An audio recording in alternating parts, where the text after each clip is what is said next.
the science of techtology, was equally a heritage from idealistic morphology.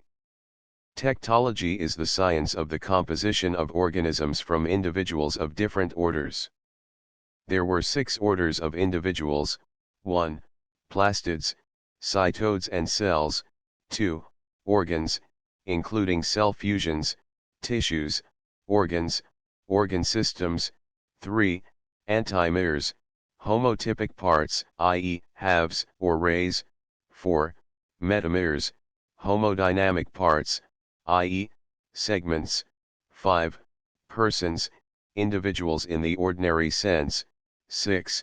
Corms, colonial animals. The thought is essentially transcendental, and recalls the theory of the repetition of parts, of which so much use was made by the German transcendentalists, such as Goethe 369 Oken, Meckel, and K. G. Karras, as well as by Duggs. The third, and naturally the most important, ingredient in the general morphology was the doctrine of evolution, in the form given to it by Darwin. We have here no concern with Haeckel's evolutionary philosophy, with the way in which he combined his evolutionism and his materialism to form a queer monism of his own. We are interested only in the way he applied evolution to morphology, what modifications he introduced into the principles of the science, and in general in what way he interpreted the facts and theories of morphology in the light of the new knowledge. We find that he repeats very much what Darwin said, giving, of course, more detail to the exposition, and elaborating, particularly in his recapitulation theory or biogenetic law, certain doctrines not explicitly stated by Darwin.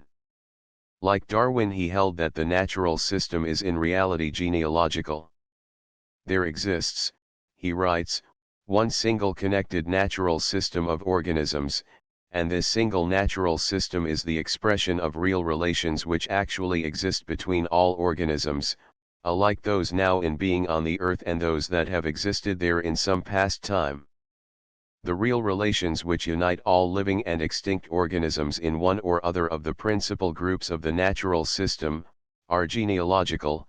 Their relationship in form is blood relationship.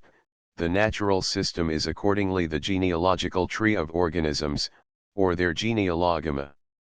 All organisms are in the last resort descendants of autogenous monera, evolved as a consequence of the divergence of characters through natural selection.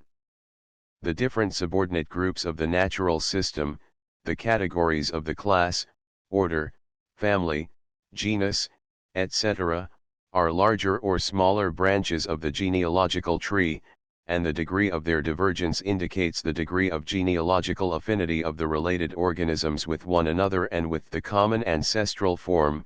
2. p. 420. The degree of systematic relationship is thus the degree of genealogical affinity. It follows that the natural system of classification may be converted straightway into a genealogical tree, and this is actually what Haeckel does in the general morphology. The genealogical trees depicted in the second volume, plates I-8, are nothing more than graphic representations of the ordinary systematic relationships of organisms, with a few hypothetical ancestral groups or forms thrown in to give the whole a genealogical turn. If the genealogical tree is truly represented by the natural system, it would seem that for each genus a single ancestral form must be postulated, for each group of genera a single more primitive form, and so in general for each of the higher classificatory categories, right up to the phylum. Species of one genus must be descended from a generic ancestral form, genera of one family from a single family form, and so on for the higher categories. This consequence was explicitly recognized by Haeckel. Genera and families, he writes, as the next highest systematic grades, are extinct species which have resolved themselves into a divergent bunch of forms, Formenbestial, 2, p. 420. The archetype of the genus, family, order, class, and phylum was thus conceived to have had at some past time a real existence. The natural system of classification is based upon a proper appreciation of the distinction between homological and analogical characters. Haeckel, following Darwin, naturally interprets the former as due to inheritance, the latter as due to adaptation. Using these words, we may note, in their accepted meaning and not in the abstract empty sense he had previously attributed to them 370. Similarly, the type of organization, in von Bayer's sense, was due to heredity, the grade of differentiation to adaptation. So far Haeckel merely emphasized what Darwin had already said in The Origin of Species. But by his statement of the biogenetic law, and particularly by the clever use he made of it, Haeckel went a step beyond Darwin, and exercised perhaps a more direct influence upon evolutionary morphology than Darwin himself. Haeckel was not the original discoverer of the law of recapitulation. It happened that a few years before the publication of Haeckel's General Morphology, a German doctor, Fritz Müller by name, stationed in Brazil, had been working on the development of Crustacea under the direct inspiration of Darwin's theory, and had published in 1864 a book 371 in which he showed that individual development gave a clue to ancestral history. He conceived that progressive evolution might take place in two different ways. Descendants reach a new goal, either by deviating sooner or later whilst still on the way towards the form of their parents, or by passing along this course without deviation, but then instead of standing still advancing still farther, e.g. trans, p. 111. In the former case the developmental history of descendants agrees with that of the ancestors only up to a certain point and then diverges. In the second case the entire development of the progenitors is also passed through by the descendants, and, therefore, so far as the production of a species depends upon this second mode of progress, the historical development of the species will be mirrored in its developmental history, p. 112. Of course the recapitulation of ancestral history will be neither literal nor extended. The historical record preserved in developmental history is gradually effaced as the development strikes into a constantly straighter course from the egg to the perfect animal, and it is frequently sophisticated by the struggle for existence which the free-living larvae have to undergo, p. 114.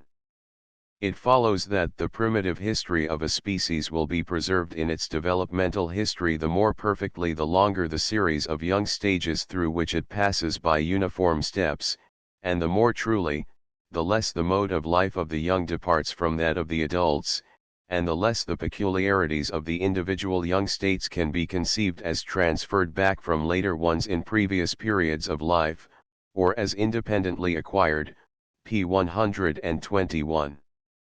Applying these principles to Crustacea, he concluded that the shrimp Peneus with its long direct development gave the best and truest picture of the ancestral history of the Malacostraca, and that accordingly the Nauplius and the Zoea larvae represented important ancestral stages. He conceived it possible so to link up the various larval forms of Crustacea as to weave a picture of the primeval history of the class, and he made a plucky attempt to work out the phylogeny of the various groups. The thought that development repeats evolution was already implicit in the first edition of The Origin, but the credit for the first clear and detailed exposition of it belongs to F. Müller. In much the same form as it was propounded by Müller it was adopted by Haeckel, and made the cornerstone of his evolutionary embryology. Haeckel gave it more precise and more technical formulation, but added nothing essentially new to the idea. It is convenient to use his term for it, the biogenetic law, Biogenetische Grundgesetz, to distinguish it from the laws of Meckel Serres and von Baer, with which it is so often confused. Haeckel's statement of it may best be summarized in his own words: ontogeny, or the development of the organic individual, being the series of form changes which each individual organism traverses during the whole time of its individual existence, is immediately conditioned by phylogeny, or the development of the organic stock, phylon, to which it belongs. Ontogeny is the short and rapid recapitulation of phylogeny, conditioned by the physiological functions of heredity, reproduction, and adaptation, nutrition. The organic individual, as a morphological individual of the first to the sixth order, repeats during the rapid and short course of its individual development the most important of the form changes which its ancestors traversed during the long and slow course of their paleontological evolution according to the laws of heredity and adaptation. The complete and accurate repetition of phyletic by biontic development is obliterated and abbreviated by secondary contraction, as ontogeny strikes out for itself an ever straighter course. Accordingly, the repetition is the more complete the longer the series of young stages successively passed through. The complete and accurate repetition of phyletic by biontic development is falsified and altered by secondary adaptation, in that the bion 372 during its individual development adapts itself to new conditions. Accordingly, the repetition is the more accurate the greater the resemblance between the conditions of existence under which respectively the bion and its ancestors developed. 2. p. 300. The last two propositions, it will be observed, are taken over almost verbally from F. Muller. Now we have seen that the natural system of classification gives a true picture of the genealogical relationships of organisms, that the smaller and larger classificatory groups correspond to greater or lesser branches of the genealogical tree. If ontogeny is a recapitulation of phylogeny, we must expect to find the embryo repeating the organization first of the ancestor of the phylum, then of the ancestor of the class, the order, the family, and the genus to which it belongs. There must be a threefold parallelism between the natural system, ontogeny, and phylogeny. 2, pages 421-2. It will be observed that there is here implied an analogy between the biogenetic law and the law of von Baer, for both assert that development proceeds from the general to the special, that the farther back in development you go the more generalist do you find the structure of the embryo. Both assert, too, that differentiation of structure takes place not in one progressive or regressive line, but in several diverging directions. But the analogy between the biogenetic law and the Meckel-Serres law is even more obvious, and the resemblance between the two is much more fundamental. It is a significant fact that in his theory of the threefold parallelism Haeckel merely resuscitated in an evolutionary form a doctrine widely discussed in the 40s and 50s 373 and championed particularly by L. Agassiz 374, a doctrine which must be regarded as a development or expansion of the Meckel-Serres law 375. It is the view that a parallelism exists between the natural system, embryonic development, and paleontological succession. Actually, as Agassiz stated it, the doctrine applied neither to types, nor as a general rule to classes, but merely to orders. It was well exemplified, he thought, in crinoids. The successive stages of the embryonic growth of crinoids typify, as it were, the principal forms of crinoids which characterize the successive geological formations. First, it recalls the cystoids of the Paleozoic rocks, which are represented in its simple spheroidal head, next the few plated platycrinoids of the Carboniferous period, next the pentacrinoids of the Lias and Oolite with their whorls of cirri, and finally, when freed from its stem, it stands as the highest crinoid, as the prominent type of the family in the present period, p. 171. The Meckel-Serres law, it will be remembered, expressed the idea that the higher animals repeat in their ontogeny the adult organization of animals lower in the scale. Since Haeckel recognized clearly that a linear arrangement of the animal kingdom was a mere perversion of reality, and that a branching arrangement of groups more truly represented the real relations of animals to one another, he could not of course entertain the Meckel-Serres theory in its original form. But he accepted the main tenet of it when he asserted that each stage of ontogeny had its counterpart in an adult ancestral form. Such ancestral forms might or might not be in existence as real species at the present day, they might or might not be discoverable as fossils. That they had real existence either now or at some past epoch Haeckel never doubted. In his construction of phylogenetic trees he was so confident in the truth of his biogenetic law that he largely disregarded and consistently minimized the importance of the evidence from paleontology. The biogenetic law differed from the Meckel-Serres law chiefly in the circumstance that many of the adult lower forms whose organization was supposed to be repeated in the development of the higher animals were purely hypothetical, being deduced directly from a study of ontogeny and systematic relationships. The hypothetical ancestral forms which the theory thus postulated naturally took their place in the natural system, for they were merely the concrete projections or archetypes of the classificatory groups. The transcendentalists, of course, conceived evolution, whether real or ideal, as a uniserial process, whereas Haeckel conceived it as multiserial and divergent. It is here that the superficial agreement of the biogenetic law with the law of von Baer comes in. We might almost sum up the relation of the biogenetic law to the laws of von Baer and Meckel-Serres by saying that it was the Meckel-Serres law applied to the divergent differentiation upheld by von Baer instead of to the uniserial progression believed in by the transcendentalists. How near in practice Haeckel's law came to the recapitulation theory of the transcendentalists may be seen in passages like the following, with its partial recognition of the Eschel idea 376 as so high and complicated an organism as that of man, rises upwards from a simple cellular state, and as it progresses in its differentiating and perfecting, it passes through the same series of transformations which its animal progenitors have passed through, during immense spaces of time. Inconceivable ages ago. Certain very early and low stages in the development of man, and other vertebrate animals in general, correspond completely in many points of structure with conditions which last for life in the lower fishes.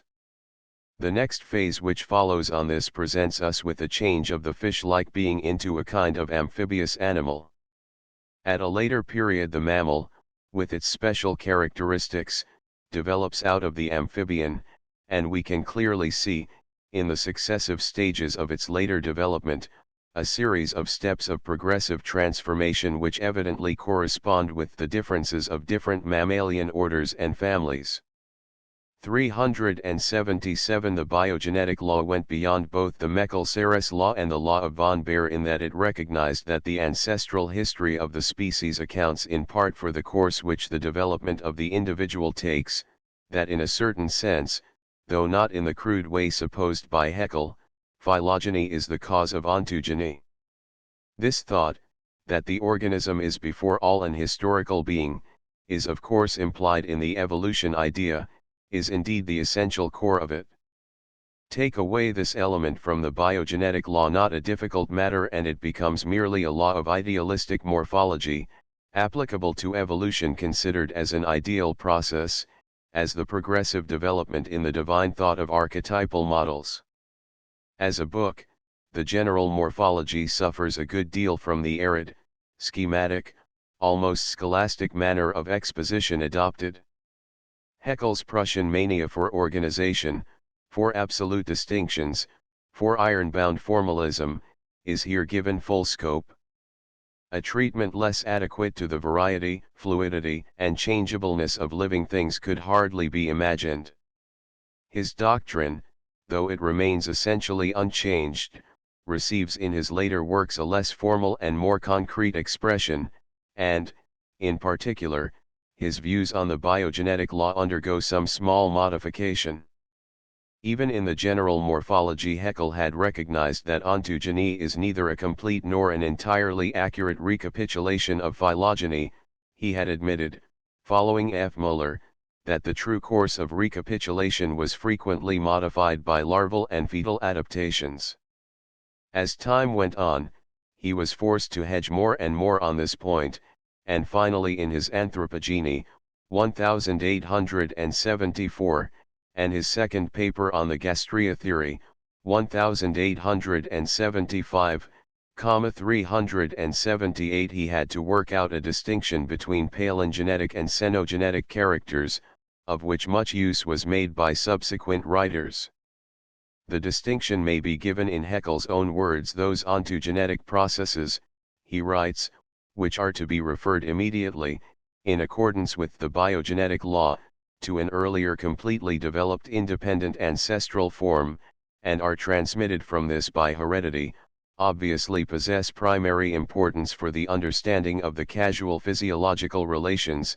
On the other hand, those developmental processes which appear subsequently through adaptation to the needs of embryonic or larval life, and accordingly cannot be regarded as repeating the organization of an earlier independent ancestral form, can clearly have for the understanding of the ancestral history only a quite subordinate and secondary importance.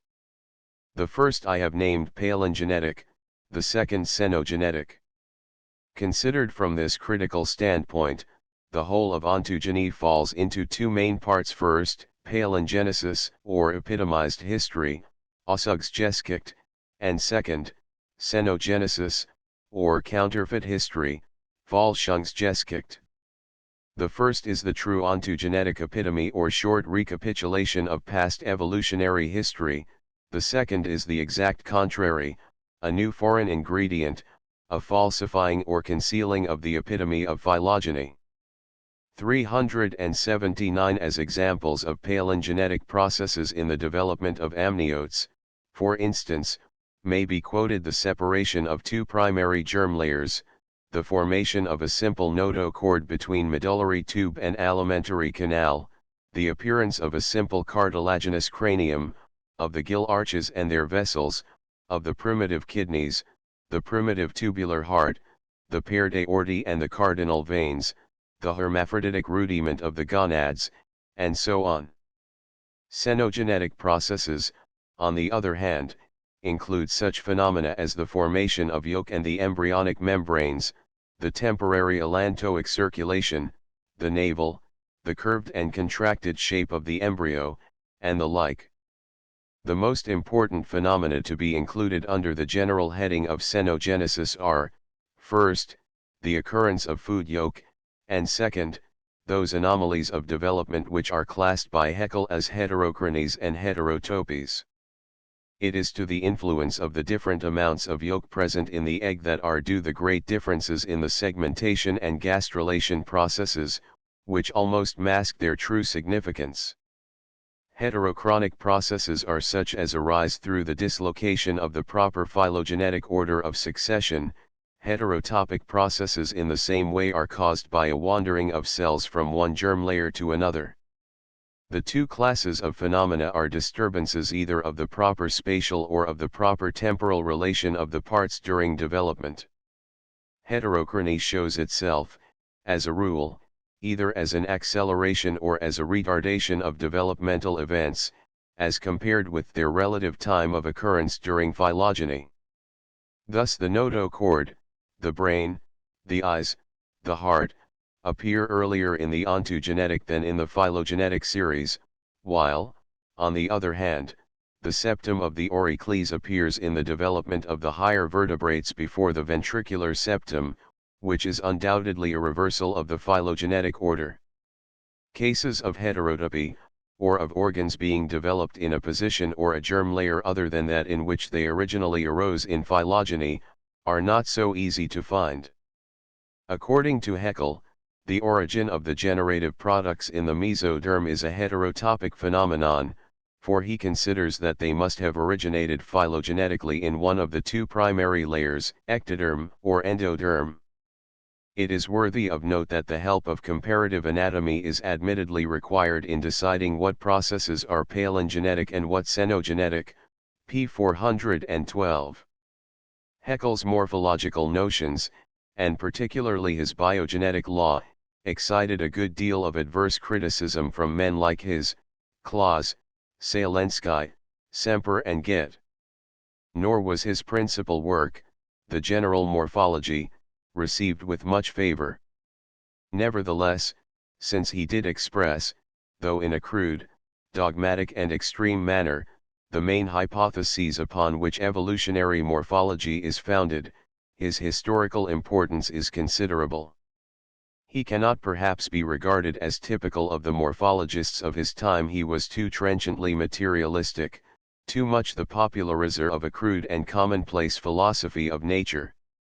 In point of concrete achievement in the field of pure research he fell notably behind many of his contemporaries.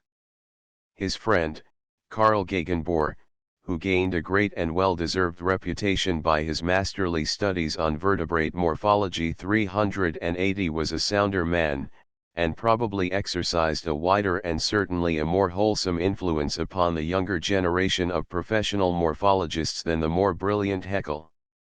It is true that in his famous Grundzüge der Vergleichenden Anatomie, the second edition of which, published in 1870, soon came to be regarded as the classical textbook of evolutionary morphology, Gegenbohr enunciated very much the same general principles as Haeckel, and referred to the Generelle Morphology as the chief and fundamental work on animal morphology.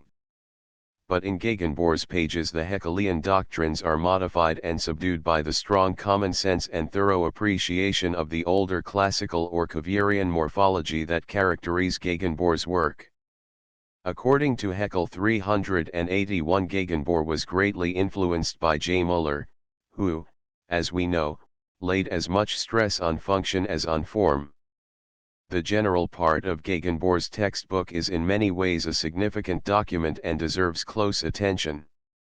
We note first of all that physiology and morphology are considered by Gegenbohr to be entirely distinct sciences, with different subject matter and different methods. The task of physiology is the investigation of the functions of the animal body or of its parts, the referring back of these functions to elementary processes and their explanation by general laws.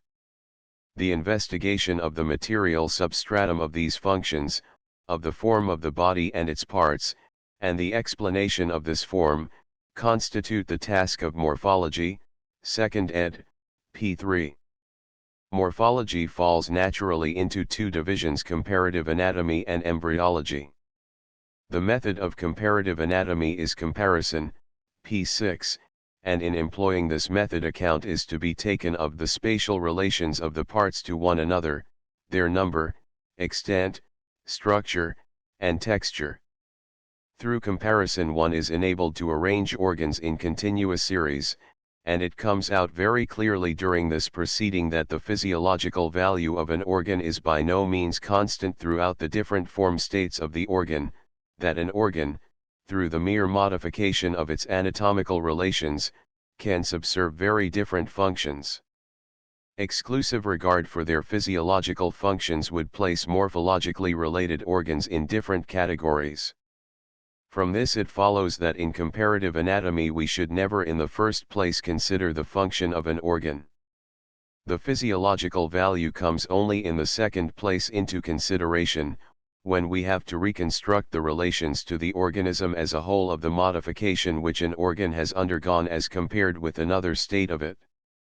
In this way comparative anatomy shows us how to arrange organs in series. Within these series we meet with variations which sometimes are insignificant and sometimes greater in extent. They affect the extent, number, shape, and texture of the parts of an organ, and can even, though only in a slight degree, lead to alterations of position, p. 6. Geoffroy Saint-Hilaire would have subscribed to every word of this vindication of his principle of connections. Between comparative anatomy and embryology there exists a close connection, for the one throws light on the other. While in some cases the same organ shows only slight modifications in its development from its early beginnings to its perfect state, in other cases the organ is subjected to manifold modifications before it reaches its definitive form. We see parts appear in it which later disappear, we observe alterations in it in all its anatomical relations, alterations which may even affect its texture. This fact is of great importance, for those changes which an organ undergoes during its individual development lead through states which the organ in other cases permanently shows, or at the least the first appearance of the organ is the equivalent of a permanent state in another organism. If then the fully developed organ is in any special case so greatly modified that its proper relation to some organ series is obscured, This relation may be cleared up by a knowledge of the organ's development. The earlier state indicated in this way enables one to find with ease the proper place for the organ and so insert it into an already known series. The relations which we observe in an organ seriation are then the equivalent of processes which in certain cases take place in a similar manner during the individual development of an organ. Embryology enters therefore into the closest connection with comparative anatomy.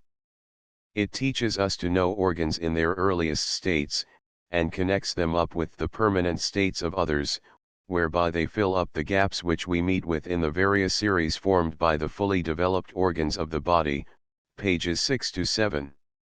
This recognition of the parallelism between comparative anatomy and embryology is, of course, the kernel of the Meckel-Serres law.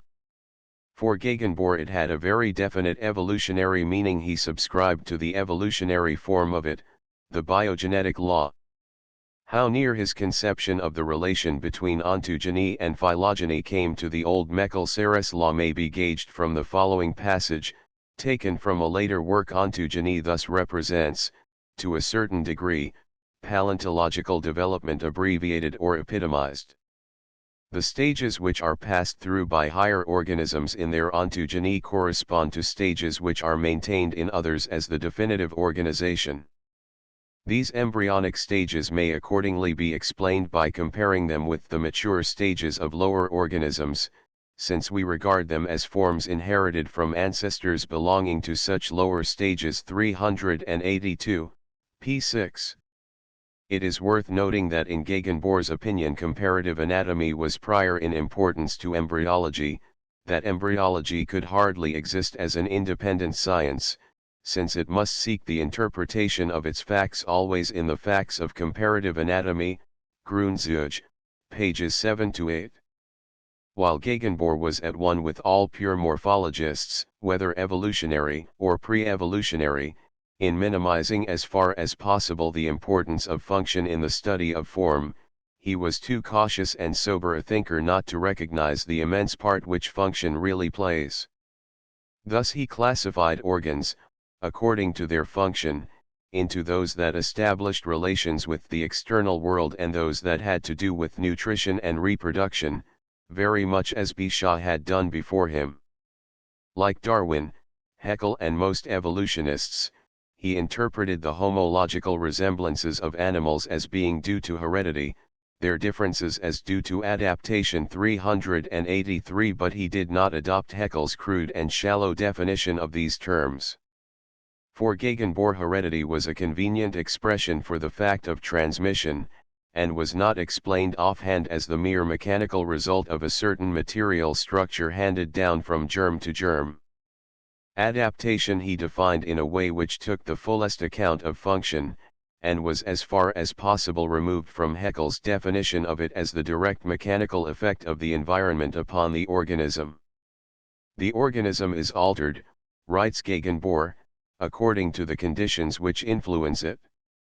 The consequent adaptations are to be regarded as gradual, but steadily progressive, changes in the organization, which are striven after during the individual life of the organism, preserved by transmission in a series of generations, and further developed by means of natural selection. What has been gained by the ancestor becomes the heritage of the descendant. Adaptation and transmission are thus alternately effective, the former representing the modifying, the latter the conservative principle. Adaptation is commenced by a change in the function of organs, so that the physiological relations of organs play the most important part in it. Since adaptation is merely the material expression of this change of function, the modification of the function as much as its expression is to be regarded as a gradual process. In adaptation, the closest connection between the function and the structure of an organ is thus indicated. Physiological functions govern, in a certain sense, structure, and so far what is morphological is subordinated to what is physiological, elements, pages 8 to 9. Gegenbohr recognized also that morphological differentiation depended largely on the physiological division of labor, Grundzüge, p. 49. It is clear that Gegenbohr realized vividly the importance of function, and in this respect, as in others, he is far beyond Haeckel. The same thing comes out markedly in his treatment of correlation. Haeckel had no slightest feeling for the true meaning of correlation. For him, as for Darwin, it reduced itself to a law of correlative variation, according to which actual adaptation not only changes those parts of the organism which are directly affected by its influence, but other parts also, not directly affected by it. 384 Such correlative adaptation was due to nutrition being a connected, centralized activity. Gegenbohr, on the contrary, had a firm grasp of the Cuvierian conception, and expressed it in unmistakable terms. As indeed follows from the conception of life as the harmonious expression of a sum of phenomena rigorously determining one another, no activity of an organ can in reality be thought of as existing for itself. Each kind of function, Verrichtung, presupposes a series of other functions, and accordingly every organ must possess close relations with, and be dependent on, all the others, Grundzüge, p. 71. The organism must be regarded as an individual whole which is as much conditioned by its parts as one part is conditioned by the others. For an understanding of correlation and knowledge of functions, and of the functional relations of the organism to its environment, is clearly indispensable. Gegenbohr's morphological system was out and out evolutionary. The most important part of the business of comparative anatomy, in Gegenbohr's eyes, is to find indications of genetic connection in the organization of the animal body, Elements, p. 67. The most important clue to discovering this genetic connection is of course that given by homology. It is indeed the main principle of evolutionary morphology that what is common in organization is due to common descent, what is divergent is due to adaptation. Homology corresponds to the hypothetical genetic relationship. In the more or the less clear homology, we have the expression of the more or less intimate degree of relationship. Blood relationship becomes dubious exactly in proportion as the proof of homologies is uncertain. Elements, p. 63. It is worth noting that while Gegenbohr agrees with Haeckel generally that morphological relationships are really genealogical, that, for instance, each phylum has its ancestral form, he enters a caution against too hastily assuming the existence of a genetic relation between two forms on the basis of the comparison of one or two organs. In treating comparative anatomy from the genealogical standpoint required by the evolution theory, he writes, we have to take into consideration the fact that the connections can almost never be discovered in the real genealogically related objects, for we have almost always to do with the divergent members of an evolutionary series. We derive, for instance, the circulatory system of insects from that of crustacea, but there exists neither a form that leads directly from crustacea to insects nor any organizatory state, organization Zustand, which as such shows the transition. Even when one point of organization can be denoted as transitional, numerous other points prevent us from regarding the whole organism strictly in the same light.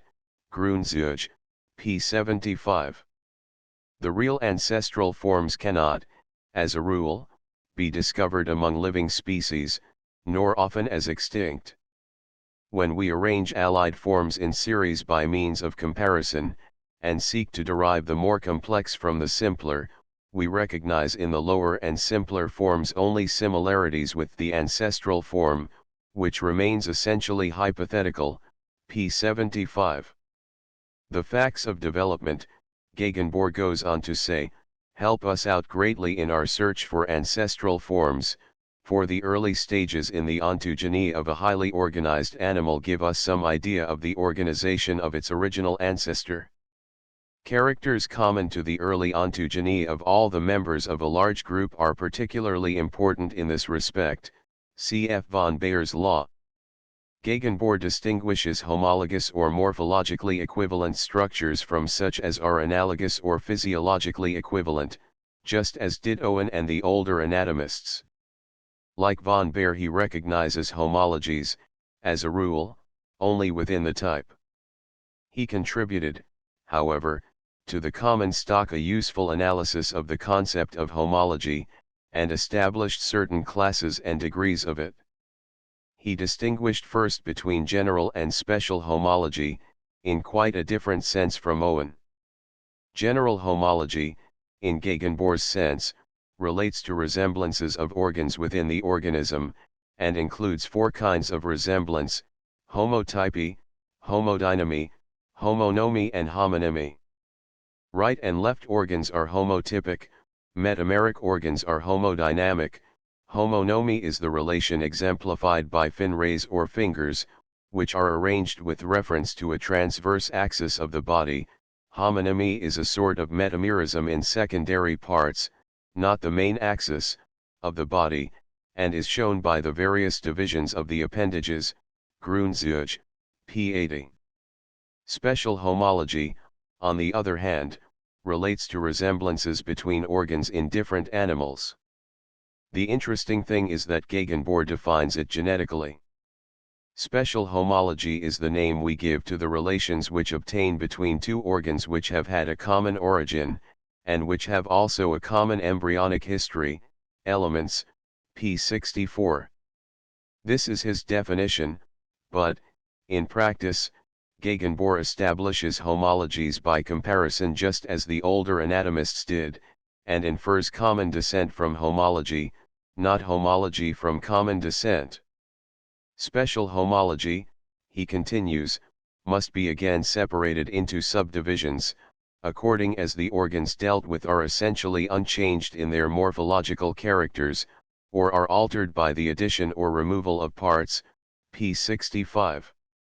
In the former case the homology is said to be complete, in the latter incomplete.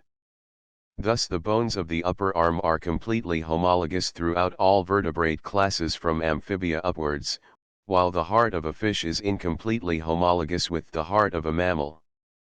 Independently of Gegenbohr, Sir E. Ray Lankester proposed in 1870 a genetic definition of homology. 385 he proposed, indeed, to do away with the term homology altogether, on the ground that it included many resemblances which were obviously not due to common descent, as, for instance, the resemblance of metamers. So, too, organs which were homologous in the ordinary sense, as the heart of birds and mammals, might have arisen separately in evolution.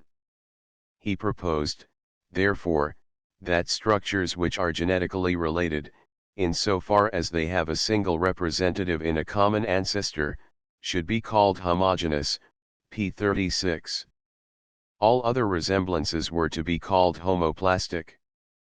Homoplasy includes all cases of close resemblance of form which are not traceable to homogeny, all details of agreement not homogeneous, in structures which are broadly homogeneous, as well as in structures having no genetic affinity, p. 41. Serial homology, for instance, was a case of homoplasy. The term analogy was to be retained for cases of functional resemblance, whether homogenetic or not. The attempt was an interesting one, but most morphologists wisely adhered to the old concept of homology, in spite of Lankester's declaration that this belonged to an older Platonic philosophy, and ought to be superseded by a term more consonant with the new philosophy of evolution. 366 Generelle Morphologie der Organismen. Allgemeine Grundzüge der Organisken Formen Wissenschaft, Mechanische begründet durch die von Ch. Darwin reformierte Descendenstheorie. Berlin, 1866. Reprinted in part as Prinzipien der generellen Morphologie der Organismen. Berlin, 1906. 367 He mentions as his predecessors in this field, Braun, J. Müller, Burmeister, and G. Jaeger.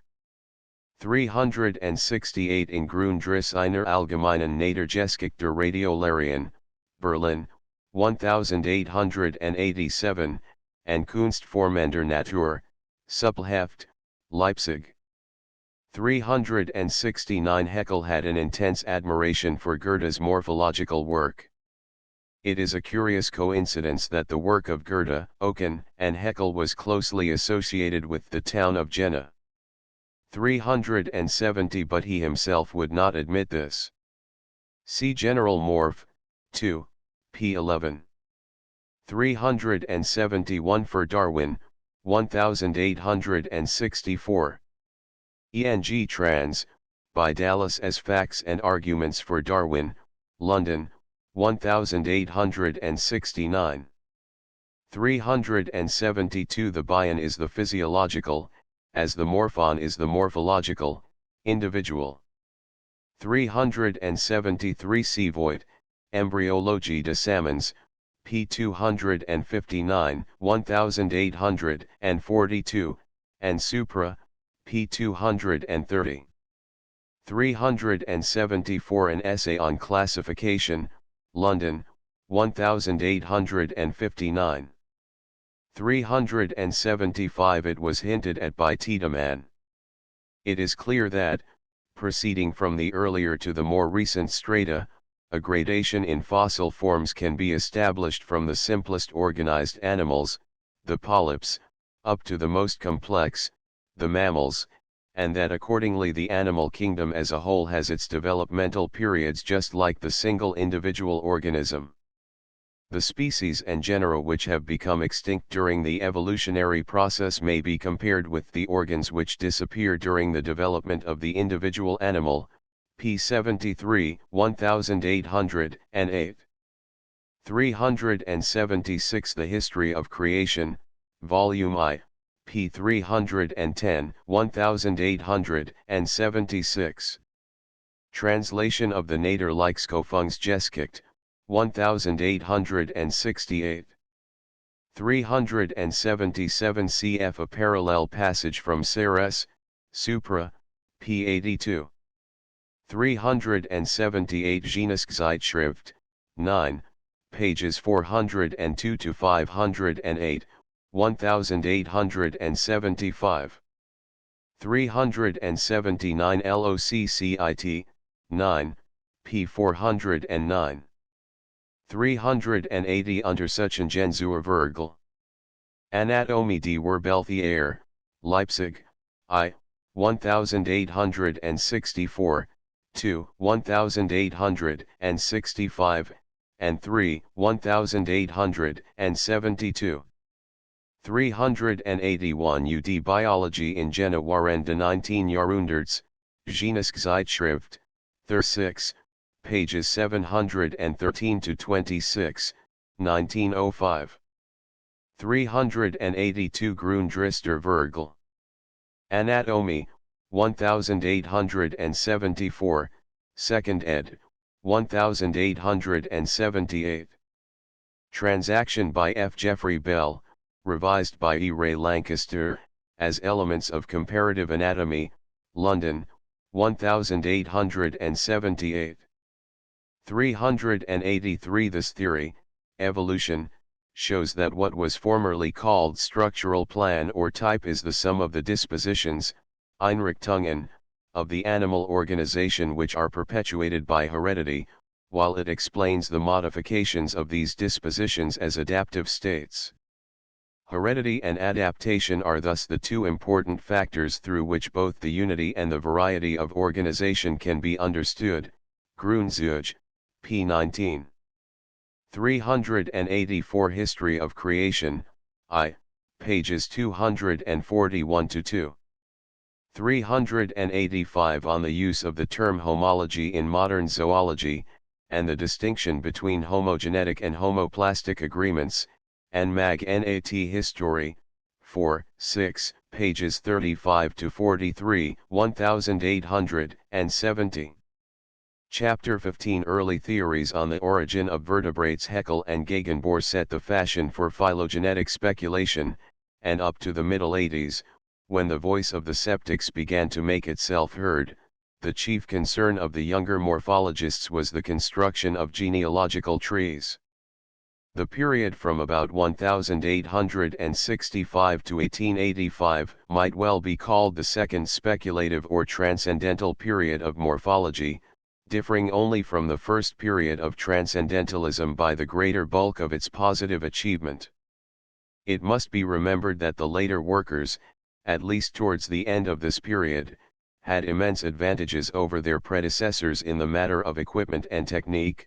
They possessed well-fitted laboratories in the university towns and by the sea, they had at their command perfected microscopes and microtomes, while the whole new technique of microscopical anatomy with its endless variety of stains and reagents made it possible for the tyro to confirm in a day what von Baer and Müller had taken weeks of painful endeavor to discover 386. But the democratization of morphology which followed upon the facilitation of its means of research left an evil heritage of detailed and unintelligent work to counterbalance the very great and real advances which technical improvements alone rendered possible. This period of rapid development, which set in soon after the coming of evolution and multiplied the concrete facts of morphology an hundredfold, may for our present purpose be conveniently divided into two somewhat overlapping periods, of which the second may be said to begin with the enunciation by Haeckel of his gastria theory. Within the first period fall the evolutionary speculations associated with the names of Kołowski, Dorn, Semper, and others. The characteristic of the second period is the preponderating influence exercised upon phylogenetic speculations by the germ layer doctrine in its two main evolutionary developments, the gastria and chylome theories. In the first period we might again distinguish two main tendencies, according as speculations were based mainly upon anatomical or mainly upon embryological considerations, and it so happens that these two tendencies are very well illustrated by the various theories as to the origin of vertebrates which began to appear towards the 70s. We shall accordingly, in this chapter, consider very briefly the history of the earlier views on the phylogeny of the vertebrate stock. In the early days, before the other claimants to the dignity of ancestral form to the vertebrates Balanoglossus, Nemertines, and the rest had put in an appearance, there were two main views on the subject, one upheld by Haeckel, Kołowski, and others, to the effect that the proximate ancestor of vertebrates was a form somewhat resembling the Ascidian tadpole, the other supported principally by Dorn and Semper that vertebrates and arthropods traced their descent to a common segmented annelid or proannelid ancestor. The former view is historically prior, and arose directly out of the brilliant embryological investigations of A. Kołowski, who proved himself to be a worthy successor of the great comparative embryologist Rathke. His work was indeed a true continuation of Rathke's. It was not directly inspired by evolution, though it supplied much useful confirmation of the theory. You may read Kołowski's earlier memoirs and not realize that they were written several years after the publication of The Origin of Species. His first paper of evolutionary importance was a note in Russian on the development of Amphioxus, published in 1865. This subject was followed up in two papers which appeared in 1867 387 and 1877 388. In his papers on Amphioxus, Kołowski made out the main features in the development of this primitive form, and showed that the chief organs were formed in essentially the same way as in vertebrates. He described the formation of the archenteron by invagination, the appearance of the medullary folds, which coalesce to form the neural canal, the formation of the notochord and of the gill slits. At first he made the mistake of supposing that the body cavity arose from the segmentation cavity, but in his later paper he rightly surmised that it was formed from the cavities of the primitive vertebrae, or mesodermal segments. The origin of the notochord from the endoderm was also not made out by Kołowski in his paper of 1867. Although many important details remain to be discovered by later investigators, 389 Kołowski's work at once made the development of Amphioxus the key to vertebrate embryology, the typical ontogeny with which all others could be compared. Meanwhile, In 1866 and 1871, Kovalevsky had communicated memoirs of even greater interest 390 in which he showed that the simple ascidians developed in an extraordinarily similar way to Amphioxus and hence to vertebrates in general. His proof that ascidians also develop on the vertebrate type aroused great interest at the time, and was naturally acclaimed by the evolutionists as a striking piece of evidence in favor of their doctrine. The systematic position of the ascidians was at that time quite uncertain. They were grouped, as a rule, with the mollusca, and certainly no one suspected that their well-known tailed larvae, first seen by Savigny, showed any but the most superficial analogy with the tadpoles of amphibia. Kovalevsky's papers put a different complexion on the matter. In the first of them he showed how the nervous system of the simple ascidian developed from ectodermal folds just as it did in Amphioxus and vertebrates, how gill slits were formed in the walls of the pharynx, and how there existed in the ascidian larva a structure which in position and mode of development was the strict homologue of the vertebrate notochord. In his second paper he entered into much more detail, and published some excellent figures, often reproduced since, see Fig 13, but the proof of the affinity between vertebrates and ascidians was in all essentials complete in his paper of 1866. Fig 13 Development of the ascidian larva. After Kovalevsky's results were accepted by Haeckel, Gegenbohr, Darwin 391 and many others as conclusive evidence of the origin of vertebrates from a form resembling the ascidian tadpole. They were extended and amplified by Kupfer 392 in 1870, later by Van Beneden and Julin 393 and numerous other workers. They were adversely criticized by Metchnikoff 394 and von Baer 395 as well as by H. de Lacazette and Ajart 396. Lacazette and von Baer both held fast to the old view that ascidians were directly comparable with lamellibranch mollusks. They denied the homology of the ascidian nervous system with that of vertebrates, von Baer being at great pains to show that the ascidian nerve center was really ventral in position. He pointed out also that the notochord was confined to the tail of the ascidian larva. Jard's attitude was by no means so uncompromising, and the criticisms he passed on the Kovalevsky theory are both subtle and instructive. He admits that there exists a real homology between, for instance, the notochord of vertebrates and that of ascidians. But, he adds, it is too often forgotten that homology does not necessarily mean an immediate common origin or close relationship. There exist, doubtless, homologies of great atavistic importance. I consider as such, for example, the formation of the cavity of Rusconi the archenteron in ascidians and lower vertebrates. But there are also adaptive and purely analogical homologies, such as the interdigital palmation of aquatic birds, amphibians, and mammals. These are not purely analogous organs, for they can be superposed one on another, which is not the case with simply analogous structures. The bat's wing, for example, cannot be superposed on the bird's wing. They are homologous formations, resulting from the adaptation of the same fundamental organs to identical functions. Such is, in my opinion, the nature of the homology existing between the tail of the ascidian tadpole and that of Amphioxus or of young amphibians. The ascidian larva, having no cilia and being necessarily motile, requires for the insertion of its muscles or contractile organs, a central flexible axis, a true chorda dorsalis analogous to that of vertebrates, pages 278-9.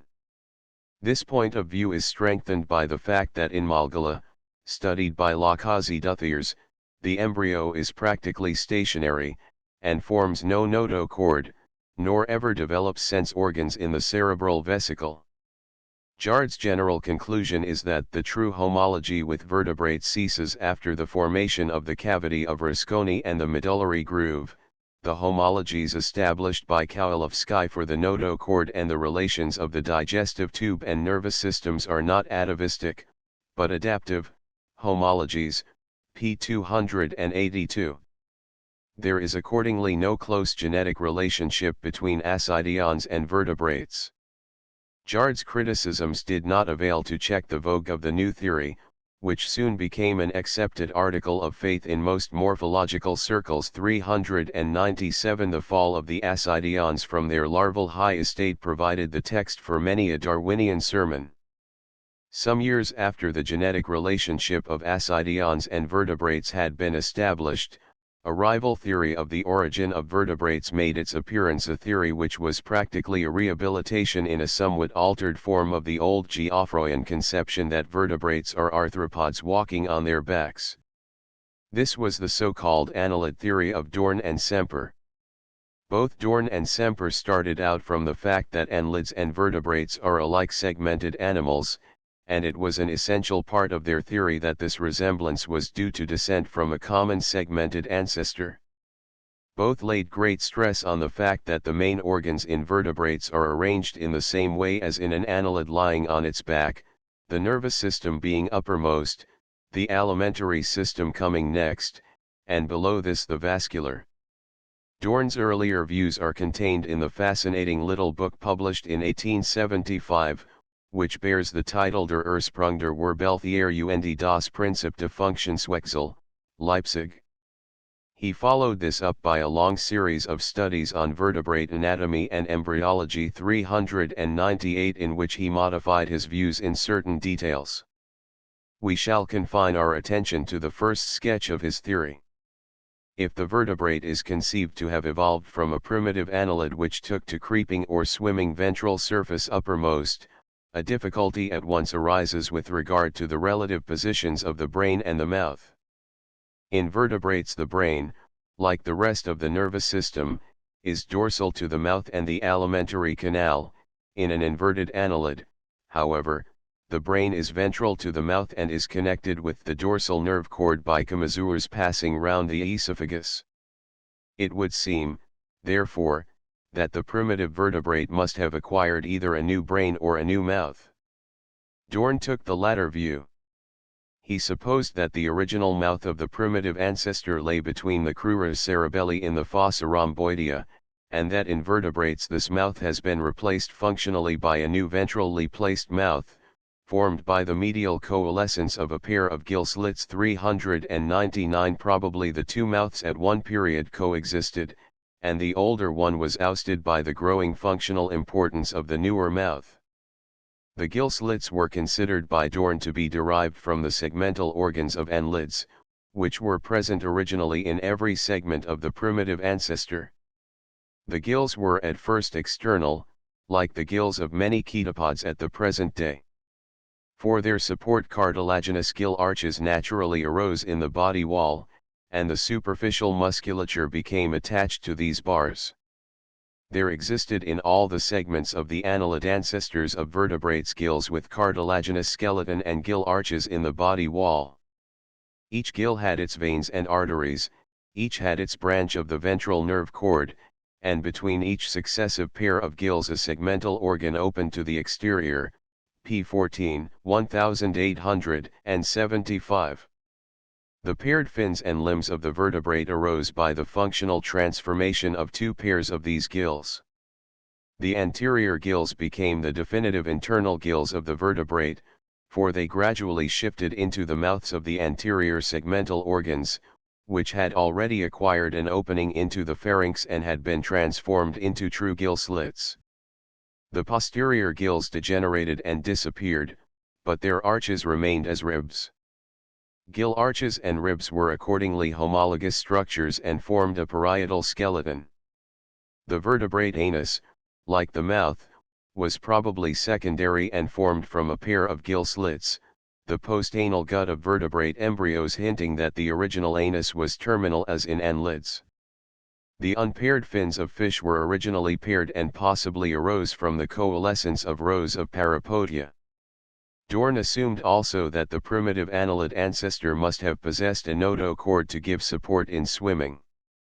If vertebrates arose from primitive annelid ancestors, how account for Amphioxus and the ascidians, which seem to be the most primitive living vertebrates and yet show no particular annelidin affinities?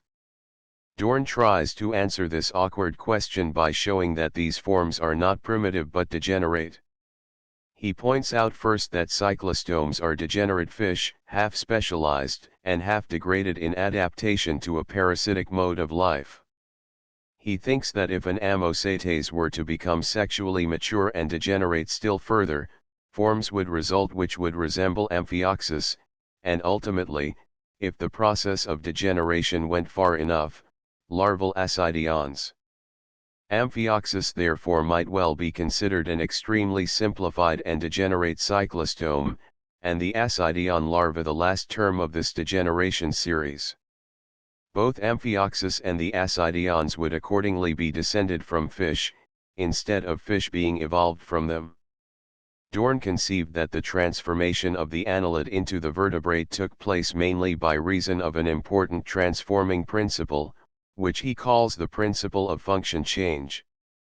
Each organ, Dorn thinks, has besides its principal function a number of subsidiary functions which only await an opportunity to become active. The transformation of an organ takes place by reason of the succession of the functions which one and the same organ possesses.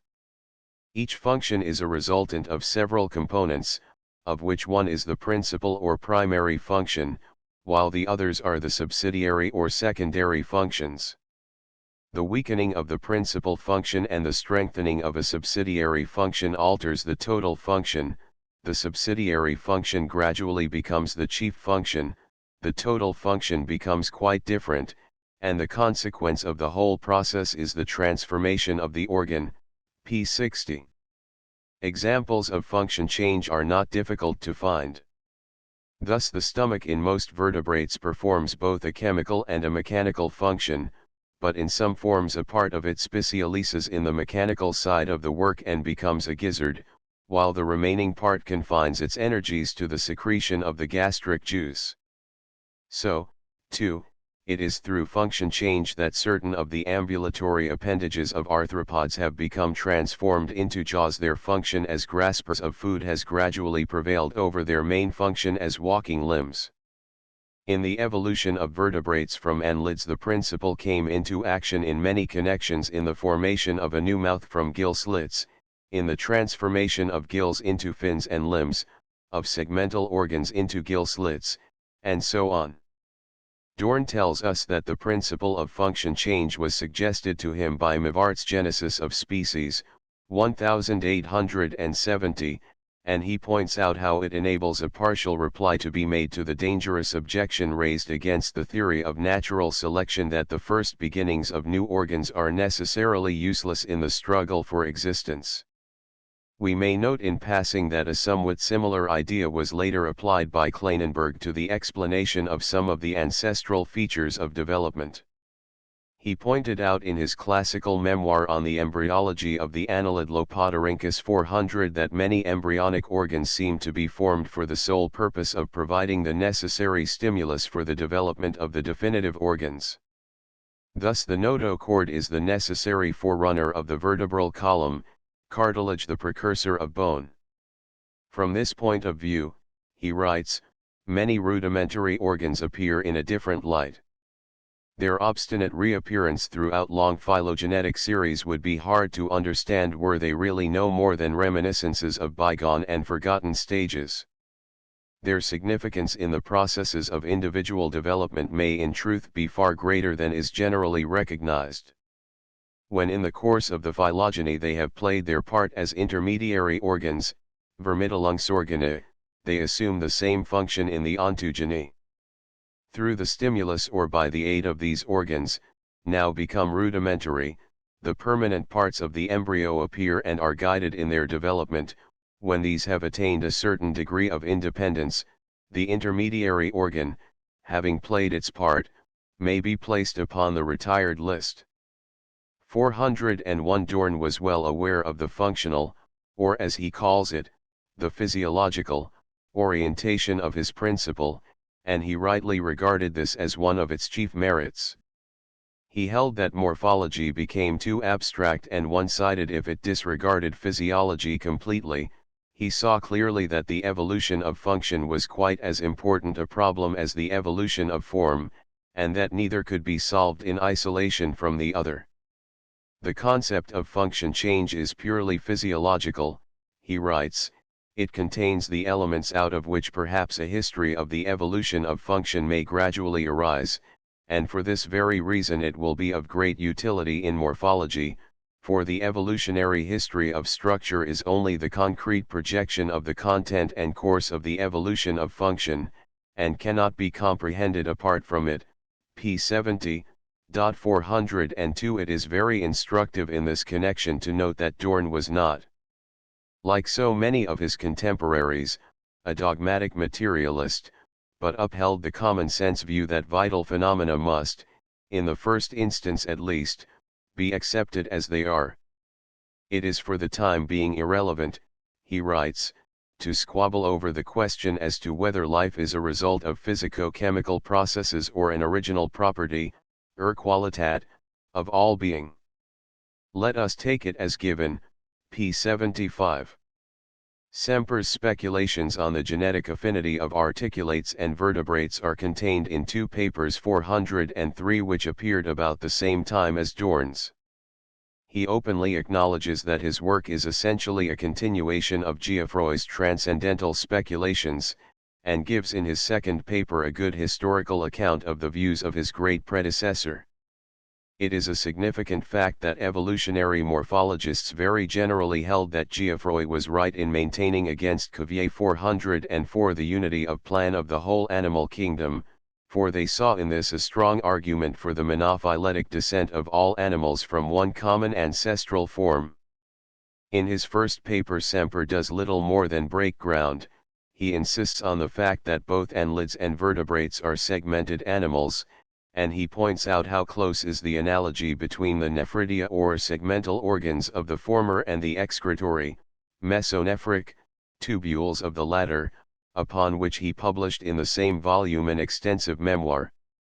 At this time he considered balanoglossus by reason of its gill slits, its notochord he did not know, to be the nearest living representative of the ancestral form of vertebrates and annelida.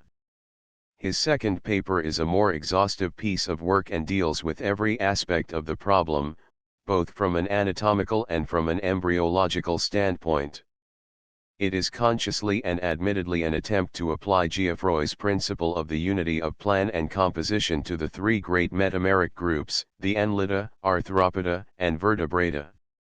Semper follows Geoffroy's lead very closely in maintaining that it is not the position of the organs relative to the ground that must be taken into account in establishing their homologies, but solely their spatial relations one to another.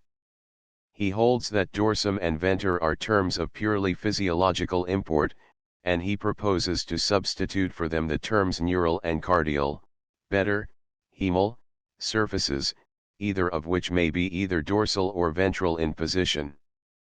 Having established this primary principle, Semper has little difficulty in showing that the main organs of the body lie to one another in the same relative positions in annelida, arthropoda, and vertebrata, and this, together with the metameric segmentation common to them all, constitutes his first great argument in favor of their genetic relationship. But he has still to show that annelids possess at least the rudiments of certain organs which seem to be peculiar to vertebrates, as the gill slits, the notochord, and a nervous system developed from the ectoderm of the dorsal surface. He takes particular cognizance also of the old distinction drawn by von Baer, that vertebrates show a double symmetrical mode of development, evolutio bigemina, the dorsal muscle plates forming a tube above the notochord, the ventral plates a tube below the notochord, whereas articulates do not possess this axis, and form only one tube, namely, that round the vegetative organs, evolutio gemina. Semper is at pains to prove that evolutio bigemina is characteristic also of annelidal development. Fig 14 transverse section, inverted, of the worm Nis. After Semper, AC alimentary canal. SPG spinal ganglion. DP neural muscle plate. NC nerve cord. N node cord. VP hemal muscle plate. He gets his facts from an elaborate study of the process of budding in the nadi, making the somewhat risky assumption that regeneration takes essentially the same course as embryonic development. He succeeds in showing to his own satisfaction at least that in the formation of new segments in Nice and Ketogaster a strand of cells appears between the alimentary canal and the nerve cord, and that from this axial strand the hemal muscle plates grow out dorsally round the alimentary canal and the neural muscle plates ventrally round the nerve cord, see Fig 14. This strand of cells, he concludes, must clearly be the notochord, and the type of development is obviously the double symmetrical met with invertebrates. The nervous system Semper found to develop in the buds of Nice and Ketogaster by an ectodermal thickening, just as in some vertebrates. The cerebral ganglion was formed by the ends of the nerve cord growing up round the esophagus and fusing with the paired sense plates which develop from the ectoderm of the head. The cerebral ganglion is accordingly only secondarily hemal in position, and there is no need therefore to seek invertebrates for the homologue of the esophageal chamazours of annelids, as, for instance, Schneider did. Since the mouth opens on the neural surface in annelids and on the hemal surface in vertebrates, Semper considers that they cannot be equivalent structures, and he finds the homologue of the vertebrate mouth in a little pit on the hemal surface of the head in the leech clepsyn, also in the true mouth of Turbellaria and the proboscis opening in Nemertines. The primitive annelid mouth, however, does not appear in the embryogeny of vertebrates, for the great development of the brain crowds it out of existence. The homologues of the gill slits Semper finds in two little canals in the head of Ketogaster, which open from the pharynx to the exterior. In Sabellids he describes an elaborate system of gill canals, with a supporting cartilaginous framework which forms a real chimencorb or gill basket, comparable with that of Amphioxus. Gill slits, notochord, relation of nervous system, mesonephric tubules, are thus common to annelids and vertebrates. What further proof could one desire of the close relationship of these groups? Yet Semper enters into refinements of comparison, seeing, for instance, in the lateral portions of the ventral ganglia, Fig 14, SPG, the homologues of the spinal ganglia of vertebrates, and comparing the lateral line of sense organs in annelids with the lateral line in anamnia. He will not admit that Amphioxus and the ascidians show a closer resemblance to vertebrates than his beloved annelids.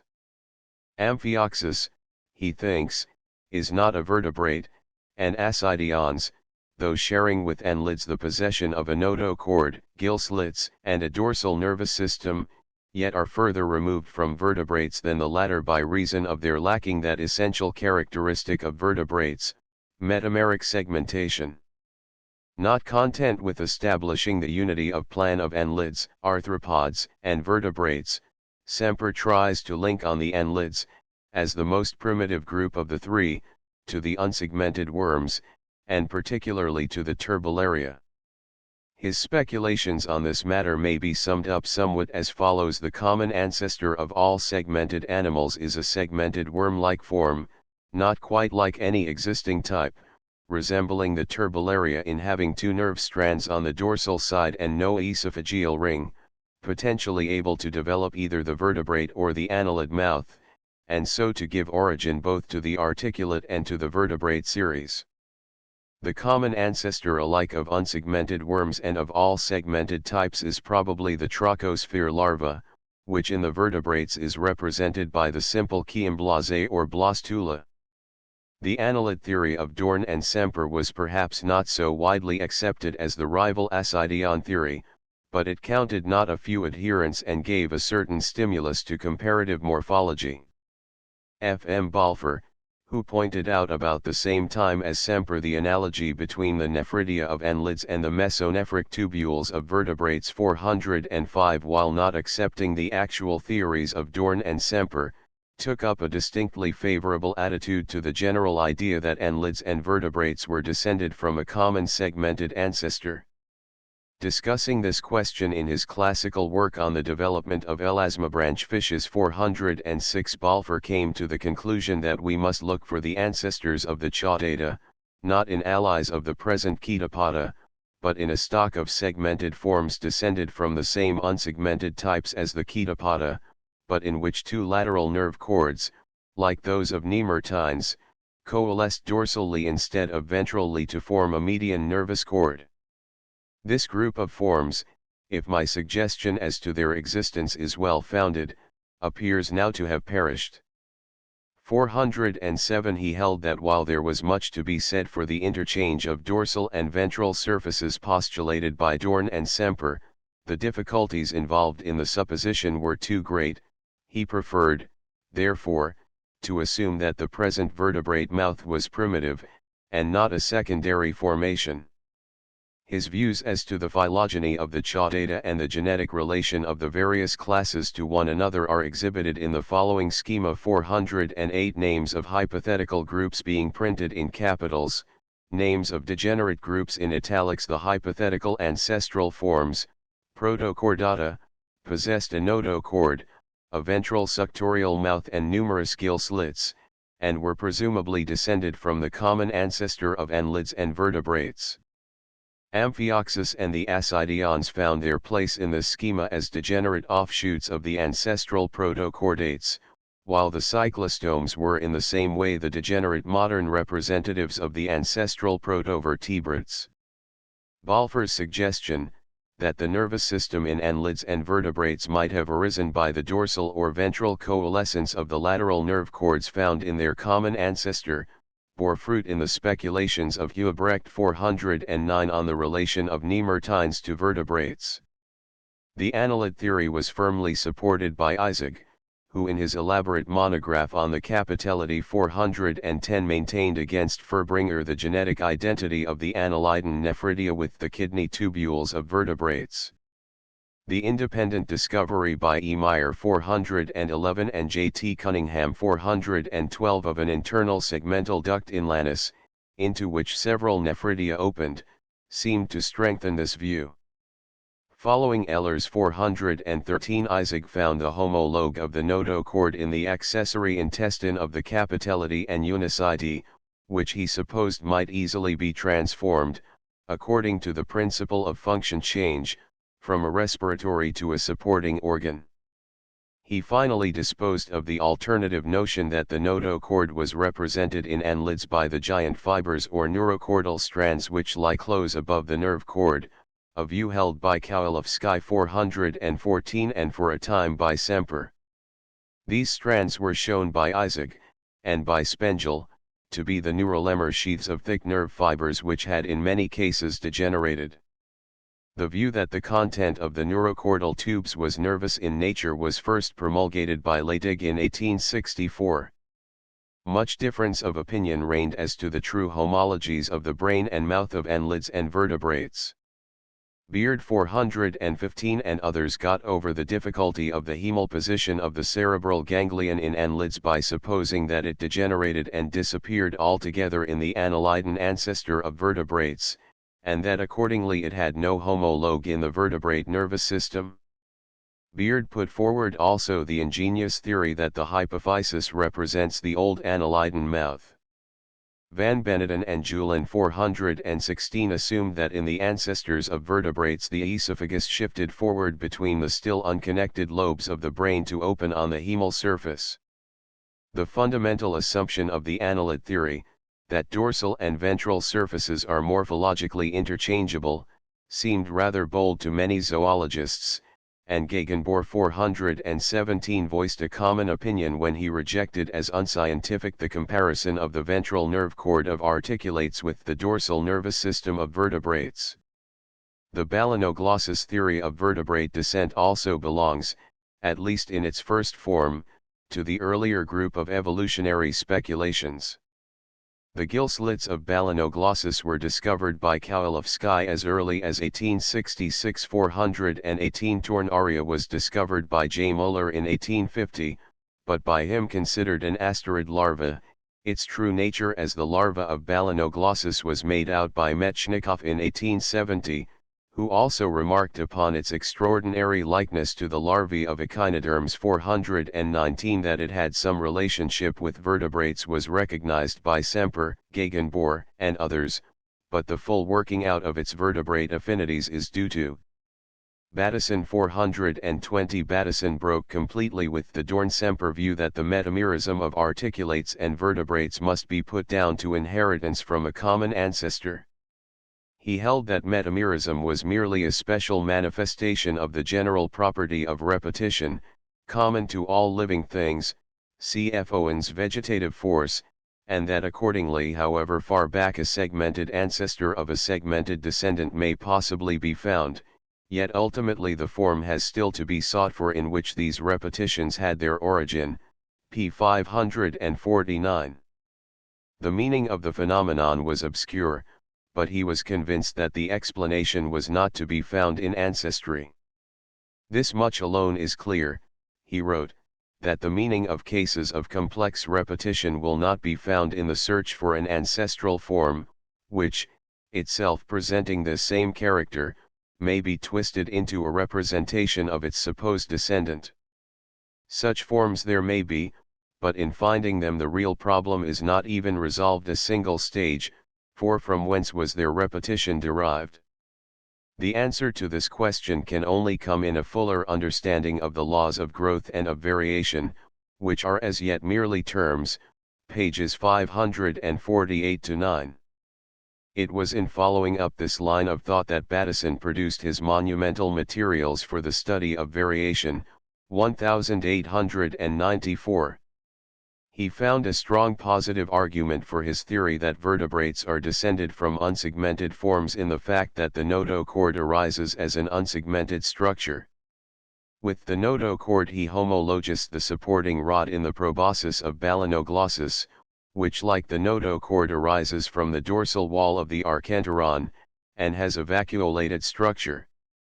The gill slits of Balanoglossus, with their close resemblance in detail to those of Amphioxus, Bateson also used as an argument in favor of the phylogenetic relationship of the Enteropneusta and Vertebrata, together with the formation from the ectoderm of a dorsal nerve tube.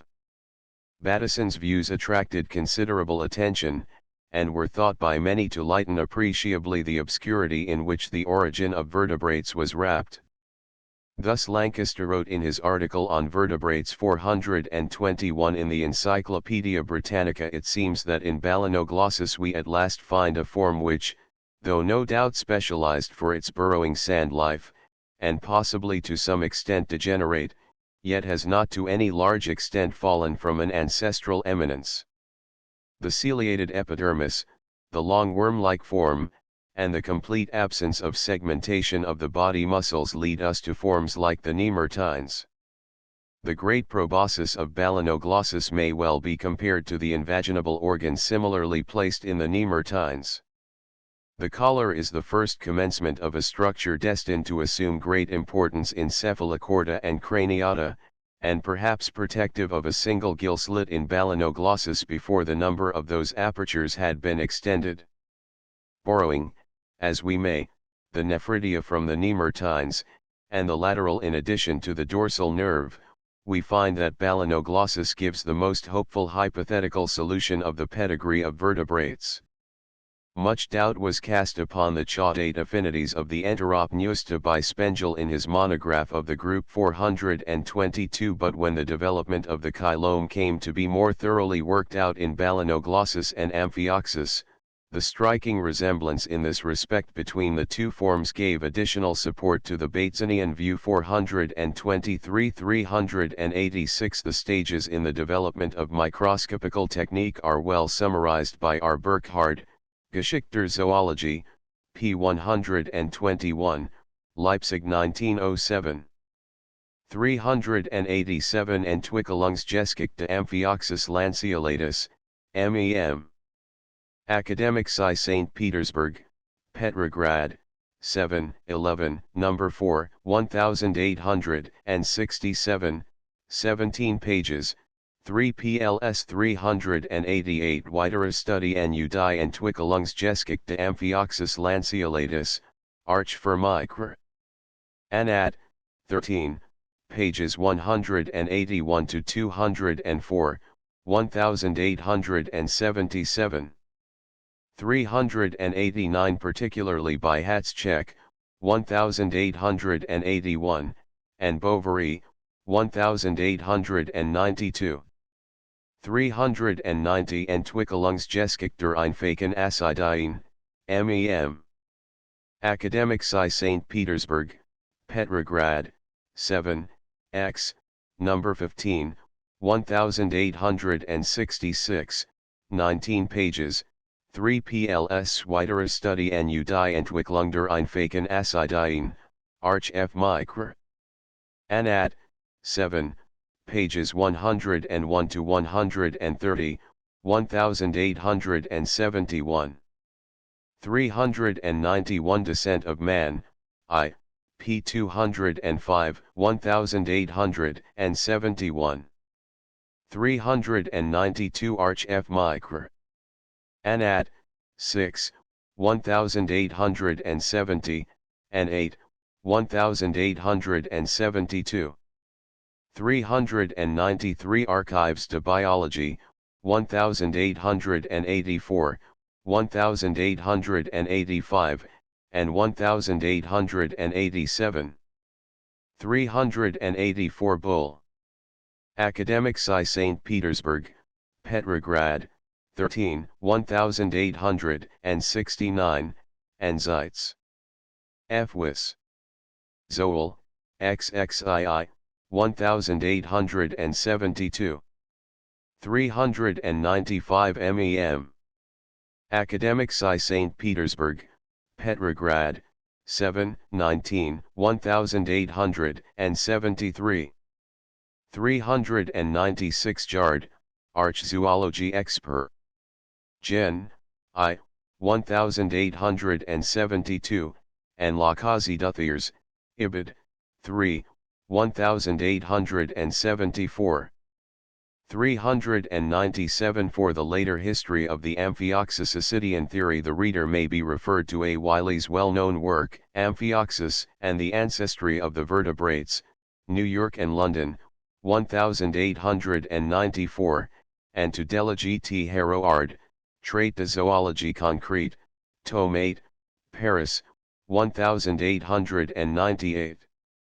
398 Studie an zur Urgeschichte der Wirbeltierkörpers, Midheil. Zoll Stat Nepal, 1882-1907. 399 Leidig, vom Baude Theorischen Körpers, Tübingen, 1864, who, in a measure, forestalled Dorn and Semper by comparing vertebrates with reversed arthropods, specially insects, supposed the old mouth to pass between the crura cerebri. 400 Zeitz. F. Wiss. Zoll, Sliv, 1886. 401 Quoted by E. B. Wilson, Woods Hall Biological Lectures for 1894, p. 121. 402 C. F. Metchnikoff, Quart. Journ. Microsk. Sci. XXIV, pages 89 to 111, 1884. 403 Die Stammesverwandtschafter Wirbeltier und Wirbellosen, Arb. Zoologie Zoot Instud. Würzburg, 2, pages 25 to 76, 1875, Die Verwandtschaftsbeziehungen der Gegliederten Tiere, Ibid, 3, pages 115 to 404, 1876 to 7. 404 Abuse of Cuvier also dates from the early days of evolution, see Radl, 2, pages 12 to 17. 405 On the origin and history of the urinogenital organs of vertebrates, Journ. Anat Physical, X, 1876. The conclusions of Balfour and Semper were adversely criticized by M. Furbringer, Morphology, 4, 1878, and were negatived by later research. 406. A monograph on the development of elasmobranch fishes, London, 1878. 407. A treatise on comparative embryology, Volume 2, p. 311, London, 1881. 408. LOCCIT, Volume 2, p. 327. 409. On the ancestral form of the Chordata, QJMS, XXIII, 1883. The relation of the Nemertea to the vertebrata, Ibid, XXVII, 1887. Huebrecht gives the credit for the first indication of the relationship of Nemertines and vertebrates to Harding, Leerboek van de Grondbeginselender Dierkunde, 1874. 410. Monographiter Kapitelliten de Golfies van Nepal, Fauna u Flora de Golfies van Nepal, Monig. 16, Berlin, 1887. 411. Mit. Zoel Stat Nepal, 7, 1887. 412. Nature, 30, p. 162, 1887. 413. Nebendarmuende Corda dorsalis, Nacre. Guess. Wis. Göttingen, p. 390, 1885. 414. Embryologisk studien en wormer nu arthropoden, MEM. Academici St. Petersburg, Petrograd, 7, 16, 1870. And in Arch F. Micro. Anat, 7, p. 122, 1871. 415. The Old Mouth and the New, Anat Ans, 3, 1888. Nature, 36, 1889. 416. Recherches sur la morphologie de Tunis, Arch de Bile, 6, 1887. 417. Die Stellung Bedeutung der Morphologie, Morphology, I, pages 1 to 19, 1876. 418. Anatomie de Balanoglossus, MEM. Academici St. Petersburg, Petrograd, 7, x, 1866. 419. Zeit. F. Wis. Zoel, XX, 1870. For a recent view of the relation of the Enteropneusta to the Echinoderma, see J. F. Gemmill, Philosophy Transaction B, CCV, pages 213 to 94, 1914. 420. In a series of papers published in 1884 to 6, the speculative results being discussed in his memoir on the ancestry of the Chordata, QJMS, NS, XXVI, pages 535 to 71, 1886. 421. Reprinted in Zoological Articles, London, 1891. 422. Die Enteropneusen de Golfies van Nepal, Fauna und Flora de Golfies van Nepal, Monig. 18, Berlin, 1893. 423. C. McBride, a review of Professor Spengel's monograph on Balanoglossus, QJMS, 30, 1894, and the early development of Amphioxus, QJMS, XL, 1898. Chapter 16 The Germ Layers and Evolution. In his papers of 1866 and 1867, Kovalevsky had remarked upon the widespread occurrence of a certain type or fundamental plan of early embryonic development, characterized by the formation, through invagination, of a two-layered sac, whose cavity became the alimentary canal. This developmental archetype was manifested in, for instance, Sagitta 424, Rana 425, Limnia 426, Astacus 427, Pharaones 428, Asterias 429, Acidia 428, the Ctenophora 428 and Amphioxus 428. He noticed also that the invagination opening often became the definitive anus. Further instances of this mode of development were later observed by Metchnikoff 430 and by Kovalevsky 431 himself, but it was left to Haeckel to generalize these observations and build up from them his famous gastria theory. This was first enunciated in his monograph of the calcareous sponges 432 and worked out in detail in a series of papers published in 1874-76. 433. Haeckel maintained that the gastrula stage occurred in the development of all metazoa, and that it was typically formed, by invagination, from a hollow sphere of cells or blastula. This typical formation might be masked by xenogenetic modifications caused chiefly by the presence of yolk. The gastrula stage was the palingenetic repetition of the ancestral form of all metazoa, the gastria. From the gastria theory there followed at once two consequences: 1.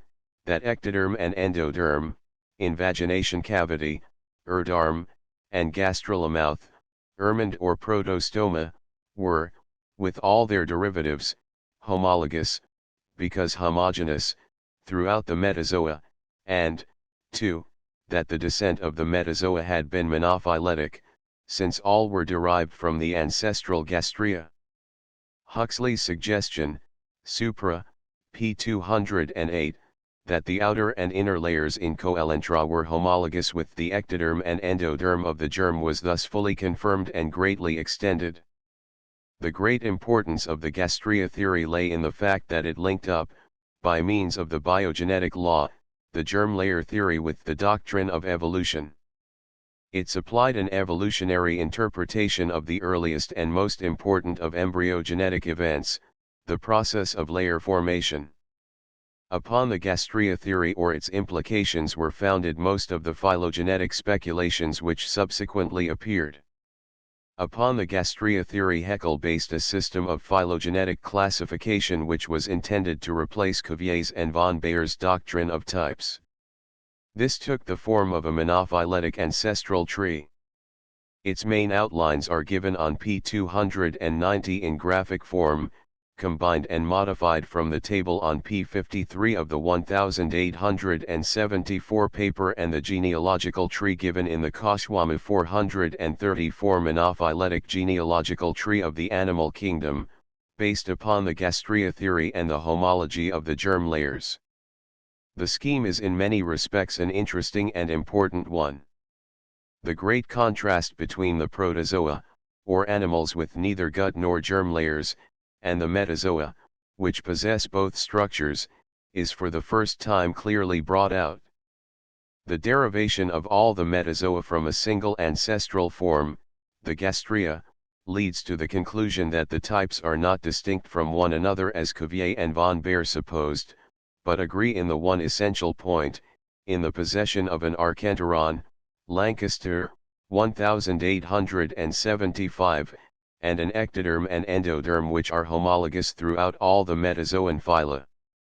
Finally, in the separation of the sponges, Coelenterata and Achylomi as animals lacking a body cavity or chylome 435 from the four higher phyla, which are essentially Chylomatidae, there is contained the germ of a conception which later became of importance. Somewhat similar views as to the importance of the germ layer theory for the phylogenetic classification of animals were published by Sir E. Ray Lankester in 1873. 436 He distinguished three grades of animals: the Homoblastica, Diploblastica, and Triploblastica.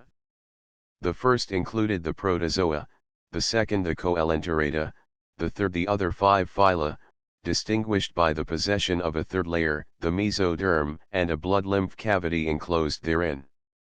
He used the germ layer theory to prove the essential unity of type of all the Triploblastica. The Gastria theory gave point and substance to the biogenetic law, and enabled Haeckel to state much more concretely the parallelism existing between ontogeny and phylogeny. He was able to assert that five primordial stages, each representing a primitive ancestral form, recurred with regularity in the very earliest development of all metazoa. 437 These were the Monrula, Scitula, Morula, Blastula, and Gastrula, see Fig 15. The Monrula was the fertilized ovum after the disappearance of the germinal vesicle. 438 It was the equivalent of the primordial anucleate monera, which are the ancestors of all animals. Fig 15 The five primary stages of ontogeny. After Haeckel: 1 Monrula, 2 Scitula, 3 Morula, 4 Blastula, 5 Gastrula. The ovum after the nucleus had been reformed became the Scitula, which was the ontogenetic counterpart of the amoeba. The Morula, a compact mulberry-like congeries of segmentation cells, corresponded to the Cynamoeba, or earliest association of undifferentiated amoeboid cells to form the first multicellular organism. The Blastula, or hollow sphere of segmentation cells, usually ciliated, was reminiscent of the Plania, an ancestral free-swimming form whose nearest living relation is the spherical Magosphera. The Gastrula, finally, is the two-layered sac formed from the Blastula, typically by invagination of its wall. It repeats the organization of the Gastria, which is the common ancestor of all metazoa, and finds its nearest living counterpart in the simple sponges Halophisma and Gastrophisma. 439 The ancestral line of all the higher animals begins with the five hypothetical forms of the Moneran, Amoeba, Cynamoeba, Plania, and Gastria. We may take the following account 440 of the phylogeny of the human species, from the Gastria stage onwards, as typical of Haeckel's speculations on the evolution of the higher forms. The progenitors of man are, after the Gastrida 1. Turbellaria. * 2. Scolecida. Worms with a chylome, probably represented at the present day by Balanoglossus. * 3. Hematiga. Evolved from Scolecida by formation of dorsal nerve tube and chorda, and resembling tailed larvae of ascidians. 4 Acrania. With metameric segmentation, including Amphioxus. 5 Monorhina. Cyclostomes. 6 Selachia. 7 Dipnosta. 8 Zozobranchia. Amphibia with permanent gills. 9 Sogera. Tailed amphibia. * 10. Protomnia. * 11. Promammalia. 12 Marsupialia. 13 Prosimii. 14 Manocerca. Tailed apes. 15 Anthropoids. 16 Pithecanthropi. 17 Homines. It will be noticed that except for the hypothetical forms, marked with an asterisk, which are themselves generalist classificatory groups, the ancestral forms belong to long recognized classes. The whole course of the evolution follows well-worn systematic lines. This is typical of Haeckel's phylogenetic speculations. A more abstractly morphological scheme of the evolution of vertebrates is given in the Systematic Phylogeny of 1895. 441 The ontogenetic and ancestral stages are arranged in parallel columns, thus Scitula, Cytia, Protozoa, Morula, Moria, Synobium of Protozoa. Blastula, Blastia, Volvochina, etc. Depula, invaginated blastula. Dipia. Gastrula. Gastria, cf. Olynthus, Hydra, and primitive Coelentra. Chylomula, with one pair of chylome pockets. Chylomia, cf. Sagitta, Acidia, and primitive Helminthus. Chautula, with medullary tube and chorda. Chordia, cf. Ascidion larva and larva of Amphioxus. Spondula, with segmented mesoderm. Prospondylus, primitive vertebrate. This scheme differs from the earlier one chiefly in taking into account certain advances, notably as regards the cytology of the fertilized ovum and the true nature of the chylome, which had been made in the interval of some 20 years. Haeckel's gastria theory, though it exercised a great influence upon the subsequent trend of phylogenetic speculation, was by no means universally accepted telle quel. Opinions differed considerably as to the primitive mode of origin of the two-layered sac, which was very generally admitted to be of constant occurrence in early embryogeny.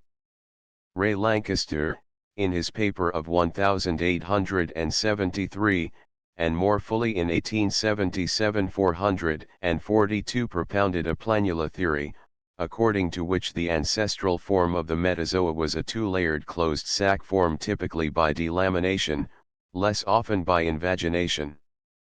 He denied that the invagination opening, which he named the blastopore, represented the primitive mouth 443, holding that this was typically formed by an inruptive process at the anterior end of the planula, which led to the formation of a stomadeum. A similar process at the posterior end gave rise to the anus and the proctodeum. The question as to whether delamination or invagination was to be considered the more primitive process was discussed in detail by Balfour 444 without, however, any very definite conclusion being reached. He held that both processes could be proved in certain cases to be purely secondary or adaptive, and that accordingly there was nothing to show that either of them reproduced the original mode of transition from the protozoa to the ancestral two-layered metazoa, p. 342. He by no means rejected the theory that the gastria, however evolved, was a primitive form of the metazoa, but, having regard to the great variations shown in the relation of the blastopore to mouth and anus, pages 340-1, he was inclined to think that if the gastrula had any ancestral characters at all, these could only be of the most general kind.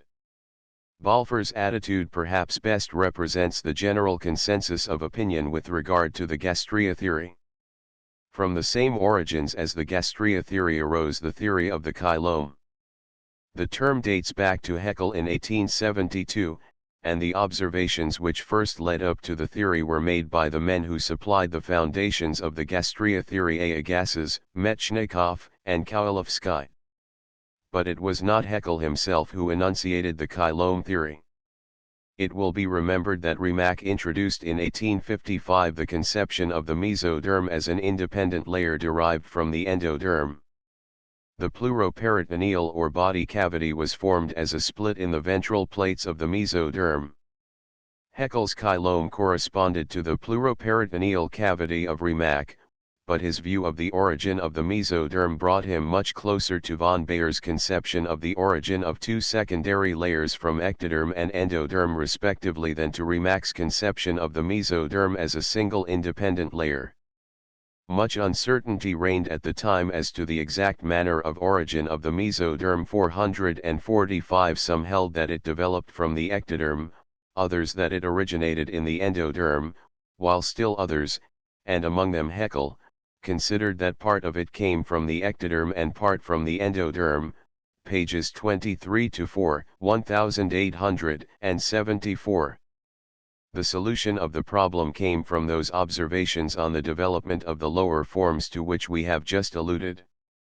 The early history of these discoveries and of the theory which grew out of them has been well summarized by Lancaster 446 and may conveniently be given in his own words as far back as 1864. Alexander Agassiz, Embryology of the Starfish, in Contributions to the Natural History of the United States, Volume V, 1864, showed in his account of the development of echinoderma that the great body cavity of those animals developed as a pouch-like outgrowth of the archenteron of the embryo, whilst a second outgrowth gave rise to their umbilical system, and in 1869 Metchnikoff, MEM de l'Académique Impériale des Sciences de St. Petersburg, Series 7, Volume 14, 1869, confirmed the observations of Agassiz, and showed that in Tornaria,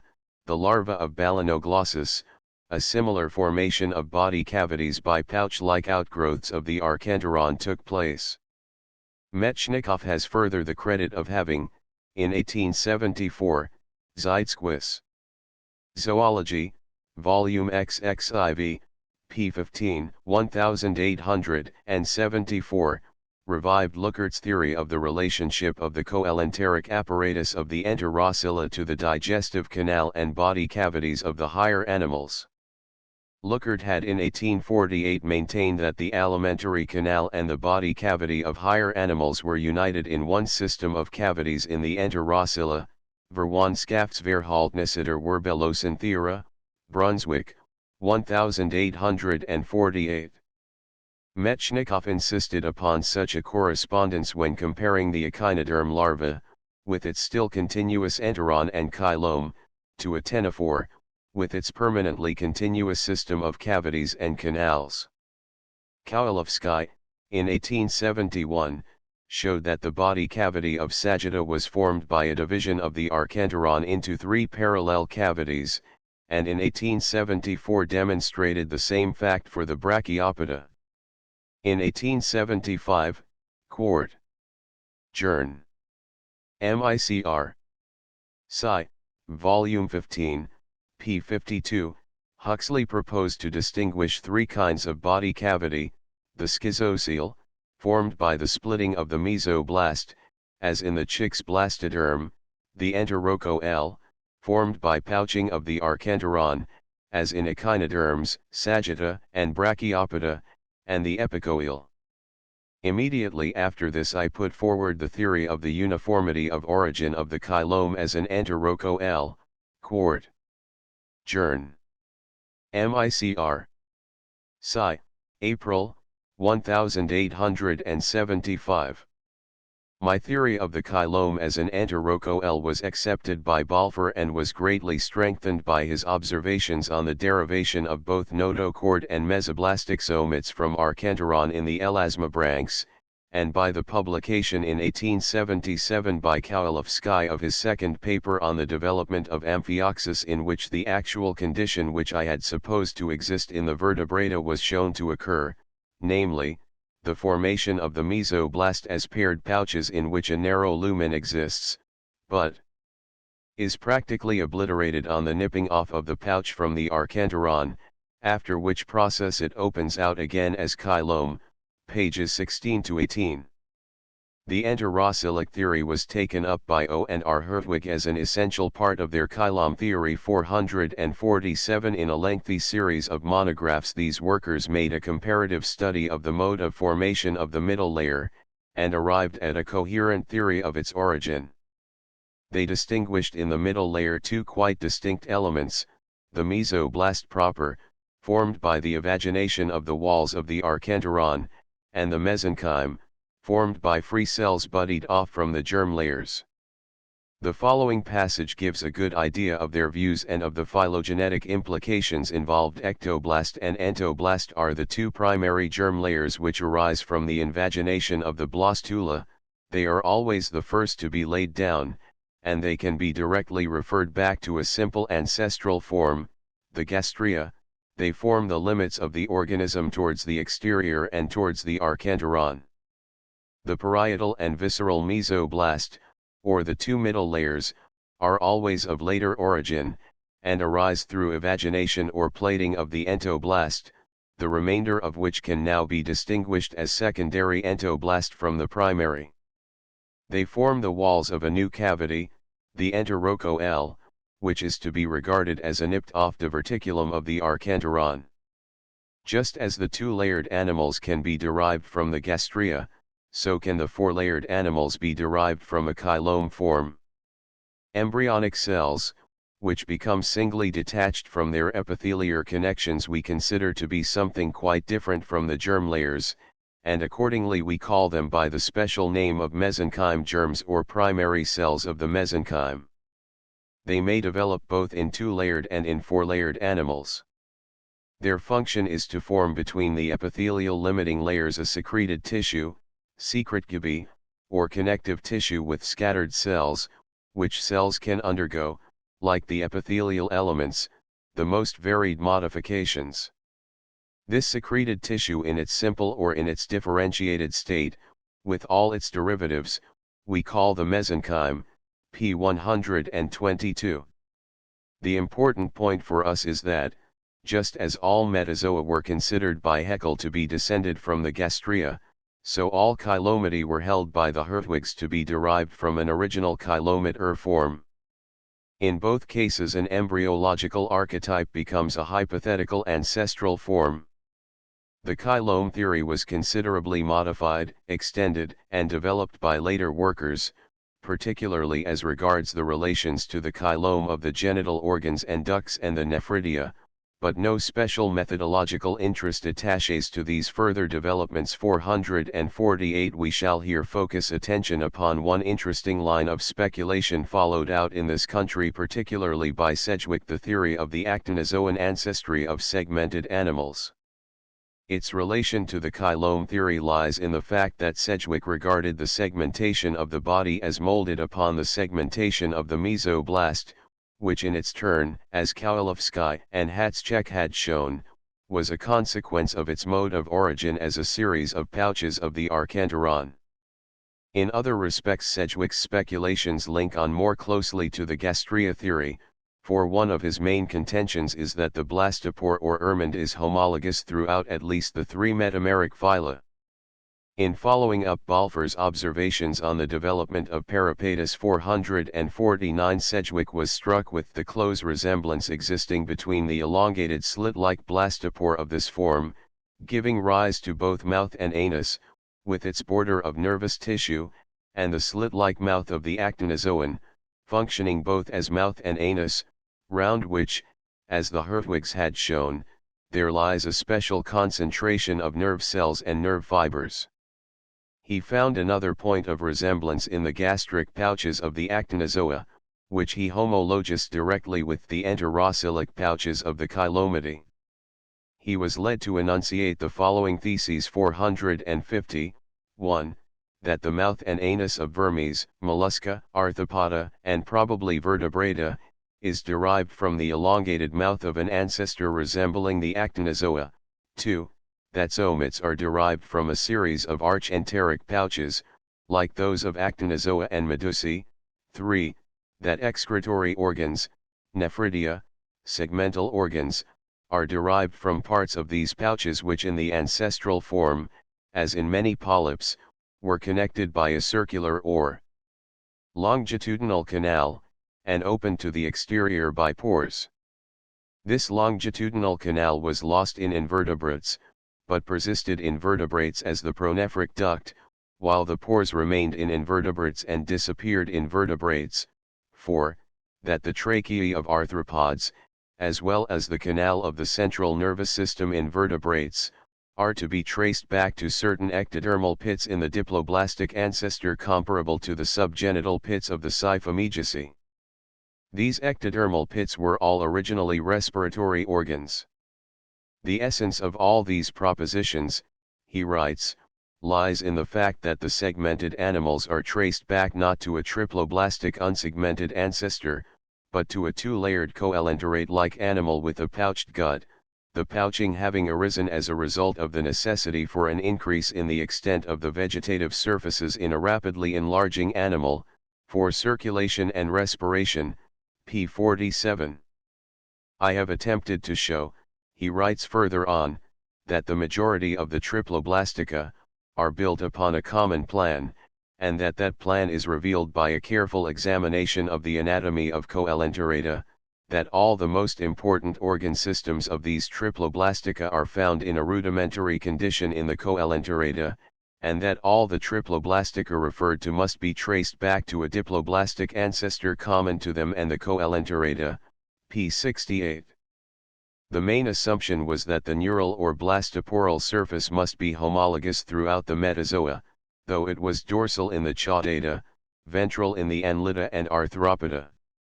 He derived the central nervous system of the Chordata from the circumoral ring of the common ancestor by means of the hypothesis that both the pre-blastoporal and the post-blastoporal parts of it disappeared. 451 The characteristic relation of the central nervous system to the blastopore in Annelida and vertebrates had already been pointed out by Kołowski. 452 who had also sketched a theory of the common descent of these two phyla from an ancestral form in which the nervous system encircled the blastopore. In 1882, before the publication of Sedgwick's papers, A. Lang 453 had put forward the somewhat similar view that the stomach diverticula of the turbellaria, which he had found to be segmentally arranged in certain trichlades, were the morphological equivalents of the enterocylic pouches of higher animals.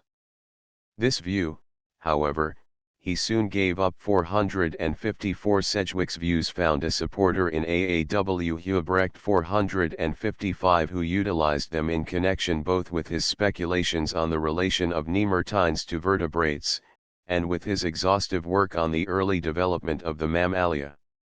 He postulated as the far-back ancestor of vertebrates, an actinia-like, vermiform being, elongated in the direction of the mouth slit, p. 410, 1906, and derived the central nervous system from the circumoral ring of this primitive form, the notochord from its stomateum, and the chylome from the peripheral parts of the gastric cavity, p. 169, 1909. 424 Gegenbohr, Zeitz. F. Wyss. Zoel, v. 1853. 425 Remak, Loccit, p. 183, pl 12. 426 Lear-Bolliot, Ansinat. 4, 18, pages 118-9, 1862. 427 Lear-Bolliot, in Remak, p. 183 fn 428 Kołowski, MEM. Academic Sci. St. Petersburg, Petrograd, 7, X and 11, 1866 and 1867. 429 A. Agassiz, Contribution Nat History United States, v. 1864. 430 MEM. Academic Sci. St. Petersburg, Petrograd, 7, 14, 1869. 431 Embryology. Studien and Wormer New Arthropoden, MEM. Academic Sci. St. Petersburg, Petrograd, 7, 16, 1870. 432 Die Koschwame, 3 volumes, Berlin, 1872. General chapters translated in NMAG Nat History, 4, 11, pages 241-62, 421-30, 1873. 433 Die Gastria Theorie, Die Phylogenetis Classification de Theorreichs und die Homologie der Keimblätter. Genuszeitschrift, 8, pages 1-55, 1874. Die Gastrula und die Eiferchung der Theora, Ibid, 9, pages 402-508, 1875. Die Physimarine, Gastriader Gegenart, and Nachtrage zur Gastriotheorie, Ibid, X, pages 55 to 98, 1876. Republished in Biologisk Studien, second part, Studien zur Gastriotheorie, 270 pages, 14 pls, Jena, 1877. 434 CN Mag Nat History, 4, 11, p. 253. 435 Term first introduced in Die Kosmome, p. 468, 1872. 436 On the primitive cell layers of the embryo as the basis of genealogical classification of animals, and on the origin of vascular and lymph systems, and Mag Nat History, 4, 11, pages 321 to 38, 1873. 437 First distinguished in Die Kosmome, I, p. 465. 438 Even in the 70s it was still believed by many that the egg nucleus disappeared on fertilization. The true nature of the process was not fully made out till 1875, when O. Hertwig observed the fusion of egg and sperm nuclei in Toxopneustes, Morph. I, 1876. 439 Studien zur Gastriotheorie, p. 214, 1877. These forms were known even in 1870, Carter, and Mag Nat History, 4, 6, pages 346 to 7, to be foraminifera. The figures of supposed collar cells, etc., do credit to Haeckel's imagination. 440 History of Creation, ENG Transaction, 2, pages 278 ff 441 Systematisch Phylogeniae, 3, p. 41, Berlin, 1895. 442 Notes on the Embryology and Classification of the Animal Kingdom, QJMS, NS, 17, pages 399 to 454, 1877. 443 It was part of the non-historic mechanism of growth, LOCCIT, p. 418. 444 Treatise on Comparative Embryology, 2, Chapter 13, 1881. For a modern discussion of this problem, see Huebrecht, QJMS, Slicks, 1906. 445 C. Balfour, LOCCIT, Chapter 13. 446 A Treatise on Zoology, pt 2, 1900. Introduction by Sir E. Ray Lancaster. 447 Studien zur Bladdertheorie, Jena, 1879-80. Die Kilomtheorie, Versuch einer Erklärung der mittleren Keimblattis, Genus Zeitschrift, 15, pages 1 to 150, 1882. 448 For an historical account of this work, see Lancaster, LOCCIT, pages 21 to 37. 449 Proc Roy. SOC, 1883, and QJMS, XXIII, 1883. 450 Origin of Metameric Segmentation, QJMS, XXIV, pages 43 to 82 1884. 451 See further the same author's article Embryology in the Encyclopaedia British, Volume 11, 11th ed., Cambridge, 1910. 452 Arch F. Micrer. Anat, 13, pages 181 to 204, 1877. 453 Der Bauvaugunda segmentata, myth. Zoel Stat Neep, 3, pages 187 to 250, 1882. 454 Die Polyclaton, Fauna u Flora de Golfes von Nepal, Monig. V. Leipzig, 1884, and Beiträge zu einer Trophocell-Theorie, Gen. Zeitz, 38th, pages 1 to 373, 1904, which see for a modern account of theories of metamerism.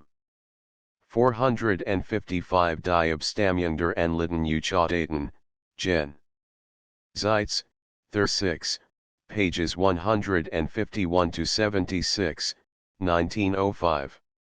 The gastrulation of the vertebrates, QJMS, Slicks, pages 403 to 19, 1906. Early ontogenetic phenomena in mammals, QJMS, Lyene, pages 1 to 181, 1909.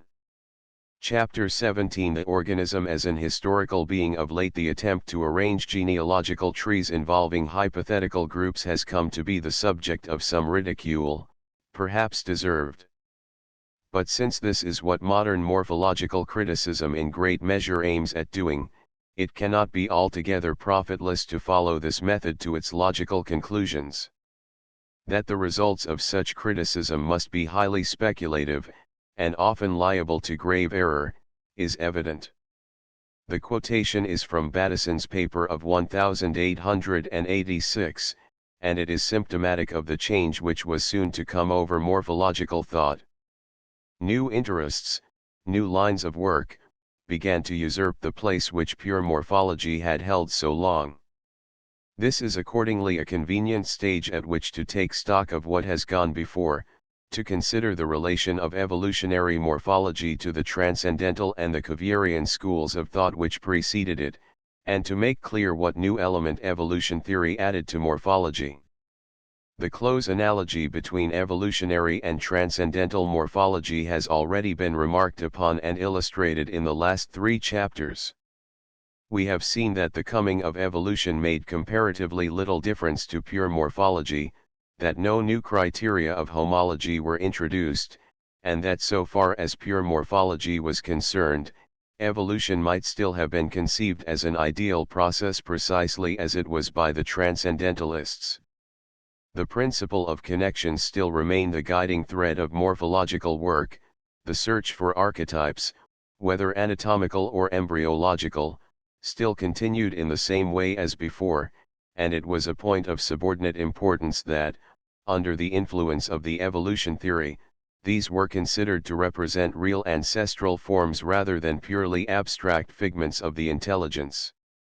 The law of Meckel-Saris was revived in an altered shape as the law of the recapitulation of phylogeny by ontogeny. The natural system of classification was passively inherited, and, by a petitio principii, taken to represent the true course of evolution. It is true that the attempt was made to substitute for the concept of homology the purely genetic concept of homogeny, but no inkling was given of any possible method of recognizing homogeny other than the well-worn methods generally employed in the search after homologies. There was a close spiritual affinity between the speculative evolutionists and the transcendentalists. Both showed the same subconscious craving for simplicist conceptions. The transcendentalists clung fast to the notion of the absolute unity of type, of the ideal existence of the one animal, and the evolutionists did precisely the same thing when they blindly and instinctively accepted the doctrine of the monophyletic descent of all animals from one primeval form. Geoffroy persisted in regarding arthropods as being built on the same plan as vertebrates. Dorn and Semper did nothing different when they derived both groups from an ancestor combining the main characters of both. The determination to link together all the main phyla of the animal kingdom and to force them all into a single mold was common to evolutionary and pre-evolutionary transcendentalists alike. From the fact that all metazoa develop from an ovum, which is a simple cell, the evolutionists inferred that all must have arisen from one primordial cell. From the fact that the next step in development is the segmentation of the ovum, they argued that the ancestral metazoa came into being through the division of the primal protozoan with aggregation of the division products. From the fact that a gastrula stage is very commonly formed when segmentation has been completed, they assumed that all germ-layered animals were descended from an ancestral gastria. They quite ignored the possibility that a different explanation of the facts might be given. They seized upon the simplest and most obvious solution because it satisfied their overwhelming desire for simplification. But is the simplest explanation always the truest, especially when dealing with living things? One may be permitted to doubt it. It is easy to account for the structural resemblance of the members of a classificatory group, by the assumption that they are all descended from a common ancestral form. It is easy to postulate any number of hypothetical generalist types, but in the absence of positive evidence, such simplicist explanations must always remain doubtful. The evolutionists, however, had no such scruples. Phylogenetic method differed in no way from transcendental, except perhaps that it had learned from von Baer and from Darwin to give more weight to embryology. The criticisms passed by Cuvier and von Baer upon the transcendentalists and their recapitulation theory might with equal justice be applied to the phylogenetic speculations which were based on the biogenetic law. There was the same tendency to fix upon isolated points of resemblance and disregard the rest of the organization. Thus, on the ground of a presumed analogy of certain structures to the vertebrate notochord, several invertebrate groups, as the Enteropneusta, the Rhabdopleura, the Nemertea, were supposed to be, if not ancestral, at least offshoots from the direct line of vertebrate descent. And if other points of resemblance could in some of these cases be discovered, yet no successful attempt was made to show that the total organization of any of these forms corresponded with that of the vertebrate type. With the possible exception of the Ascidian theory, all the numerous theories of vertebrate descent suffered from this irremediable defect, and none carried complete conviction. In spite of the efforts of the evolutionists, as of those of the transcendentalists, the phyla, or types, remained distinct, or at best connected by the most general of bonds. The close affinity of transcendentalists and evolutionists is shown very clearly in their common contrast in habits of thought with the Cuvierian school. It is the cardinal principle of pure morphology that function must be excluded from consideration. This is a necessary and unavoidable simplification which must be carried out if there is to be a science of pure form at all. But this limitation of outlook, if carried over from morphology to general biology, becomes harmful, since it willfully ignores one whole side of life, and that the most important. The functional point of view is clearly indispensable for any general understanding of living things, and this is where the Cuvierian school has the advantage over the transcendental. Its principles are applicable to biology in general.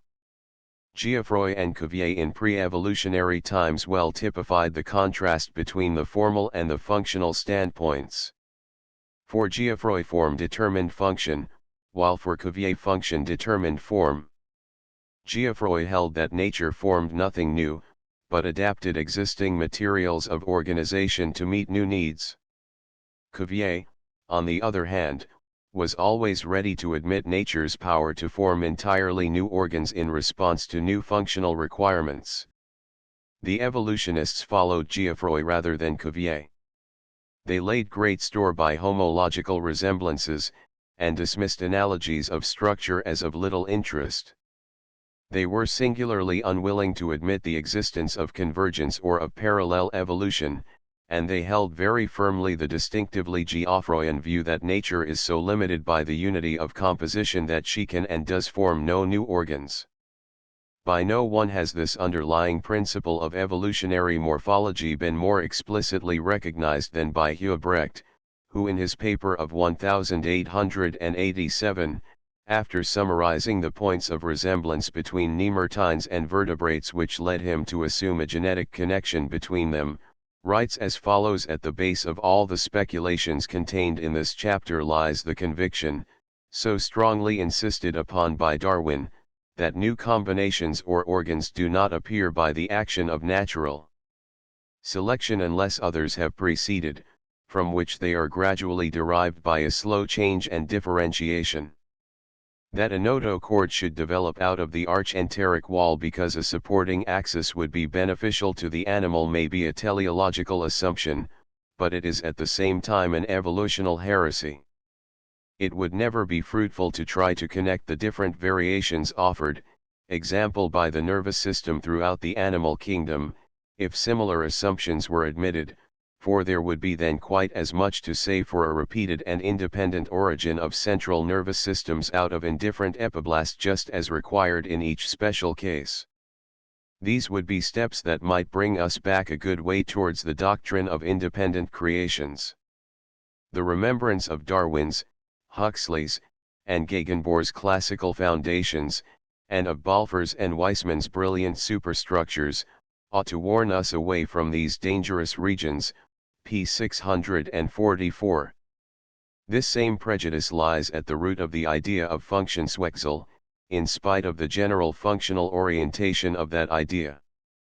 Dorn's constant assumption is that nature makes shift with old organs wherever possible, instead of forming new ones. He derives gill slits from segmental organs, fins and limbs from gills, ribs from gill arches, and so on, instead of admitting that these organs might quite as well have arisen independently. He objects on principle to the origin of organs de novo. Thus, rebutting the suggestion that certain organs which are not found in the lower vertebrates might have arisen as new formations, he writes: against this supposition the whole weight of all those objections can be directed that are to be brought in general against the method of explanation which consists in appealing without imperative necessity to the deus ex machina, new formation, which is neither better nor worse than gene ratio equivoca, p. 21. Of a similar nature was the objection to convergence 456. Why, we may ask, were morphologists so unwilling to admit the creative power of life? Dorn, for instance, was fully aware of the great transforming influence exerted by function upon form. His theory of Funktionswechsel regards as the most powerful agent of change the activity of the animal, its effort to make the best use of its organs, to apply them at need in new ways to meet new demands. Why then did he not go a step further and admit that the animal could by its own subconscious efforts form entirely new organs? Why did most morphologists join with him in belittling the organism's power of self-transformation? The reasons seem to have been several. There is first the fundamental reason, that the idea of an active creative organism is repugnant to the intelligence, and that we try by all means in our power to substitute for this some other conception. In so doing we instinctively fasten upon the relatively less living side of organisms their routine habits and reflexes, their routine structure, and ignore the essential activity which they manifest both in behavior and in form change. We tend also to lay the causes of form change, of evolution, as far as possible outside the living organism. With Darwin we seek the transforming factors in the environment rather than within the organism itself. We fight shy of the Lamarckian conception that the living thing obscurely works out its own salvation by blind and instinctive effort. We like to think of organisms as machines, as passive inventions 457 gradually perfected from generation to generation by some external agency, by environment, or by natural selection, or what you will. All this makes us chary of believing that nature is prodigal of new organs. Other causes of the unwillingness of morphologists to admit the new formation of organs are to be sought in the main principle of pure morphology itself, that the unity of plan imposes an iron limit upon adaptation, and in the powerful influence exercised at the time by materialistic habits of thought.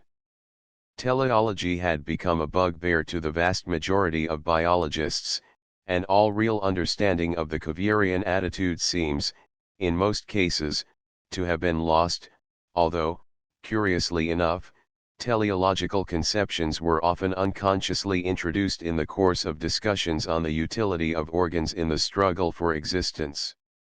Evolutionary morphology, being for the most part a form of pure or non-functional morphology, agreed then in all essential respects with pre-evolutionary or transcendental morphology. But it contained the germ of a new conception which threw a new light upon the whole science of morphology. This was the conception of the organism as an historical being. We have seen this thought expressed with the utmost clearness by Darwin himself, Supra, p. 233. In his eyes the structure and activities of the living thing were a heritage from a remote past, the organism was a living record of the achievements of its whole ancestral line. What a light this conception threw upon all biology! When we no longer look at an organic being as a savage looks at a ship as something wholly beyond his comprehension, when we regard every production of nature as one which has had a long history, when we contemplate every complex structure and instinct as the summing up of many contrivances, each useful to the possessor, in the same way as any great mechanical invention is the summing up of the labor, the experience, the reason, and even the blunders of numerous workmen, when we thus view each organic being, how far more interesting, I speak from experience, does the study of natural history become. Origin, 6th ed., pages 665-6. Sedgwick expressed the same thing from the morphological point of view when he wrote, with reference to the ancestral significance of the blastopore: if there is anything in the theory of evolution, every change in the embryo must have had a counterpart in the history of the race, and it is our business as morphologists to find it out. p. 49, 1884. By the evolution theory the problems of form were linked indissolubly with the problem of heredity. Unity of plan could no longer be explained idealistically as the manifestation of divine archetypal ideas, it had a real historical basis, and was due to inheritance from a common ancestor. The evolution theory gave meaning and intelligibility to the transcendental conception of the unity of plan. In particular, it supplied a simple and satisfying explanation of those puzzling vestigia